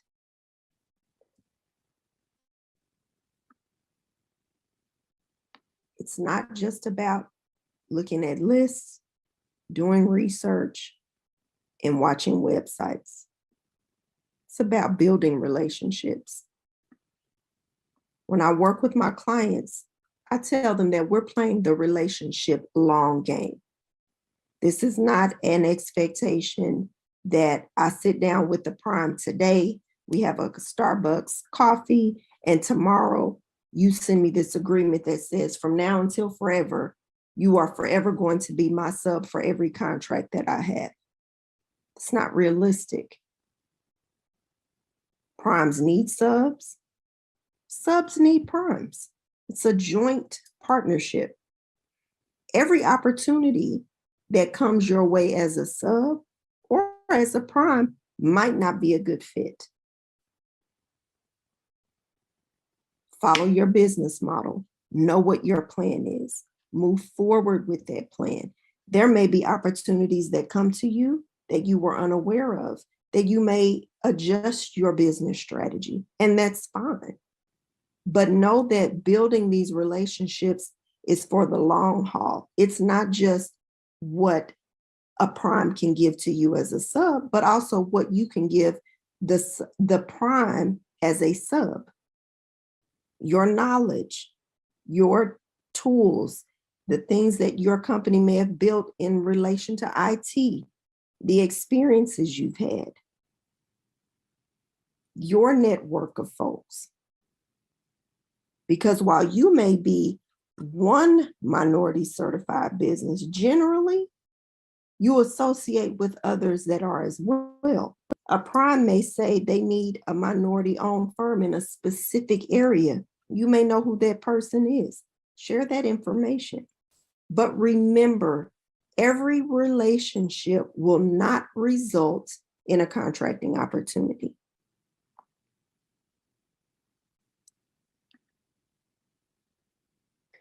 Thank you for taking the time to participate in my workshop.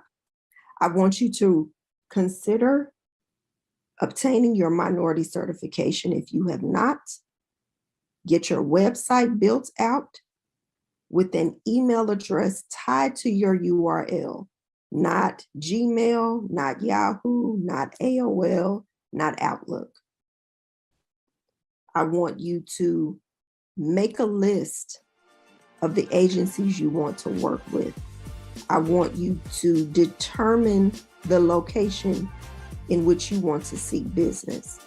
If you have questions, if you're ready to move into this space, if you need assistance with your capability statement, I'm here. My contact information is on the screen. Please feel free to email me and definitely follow us on social media. Have a great day.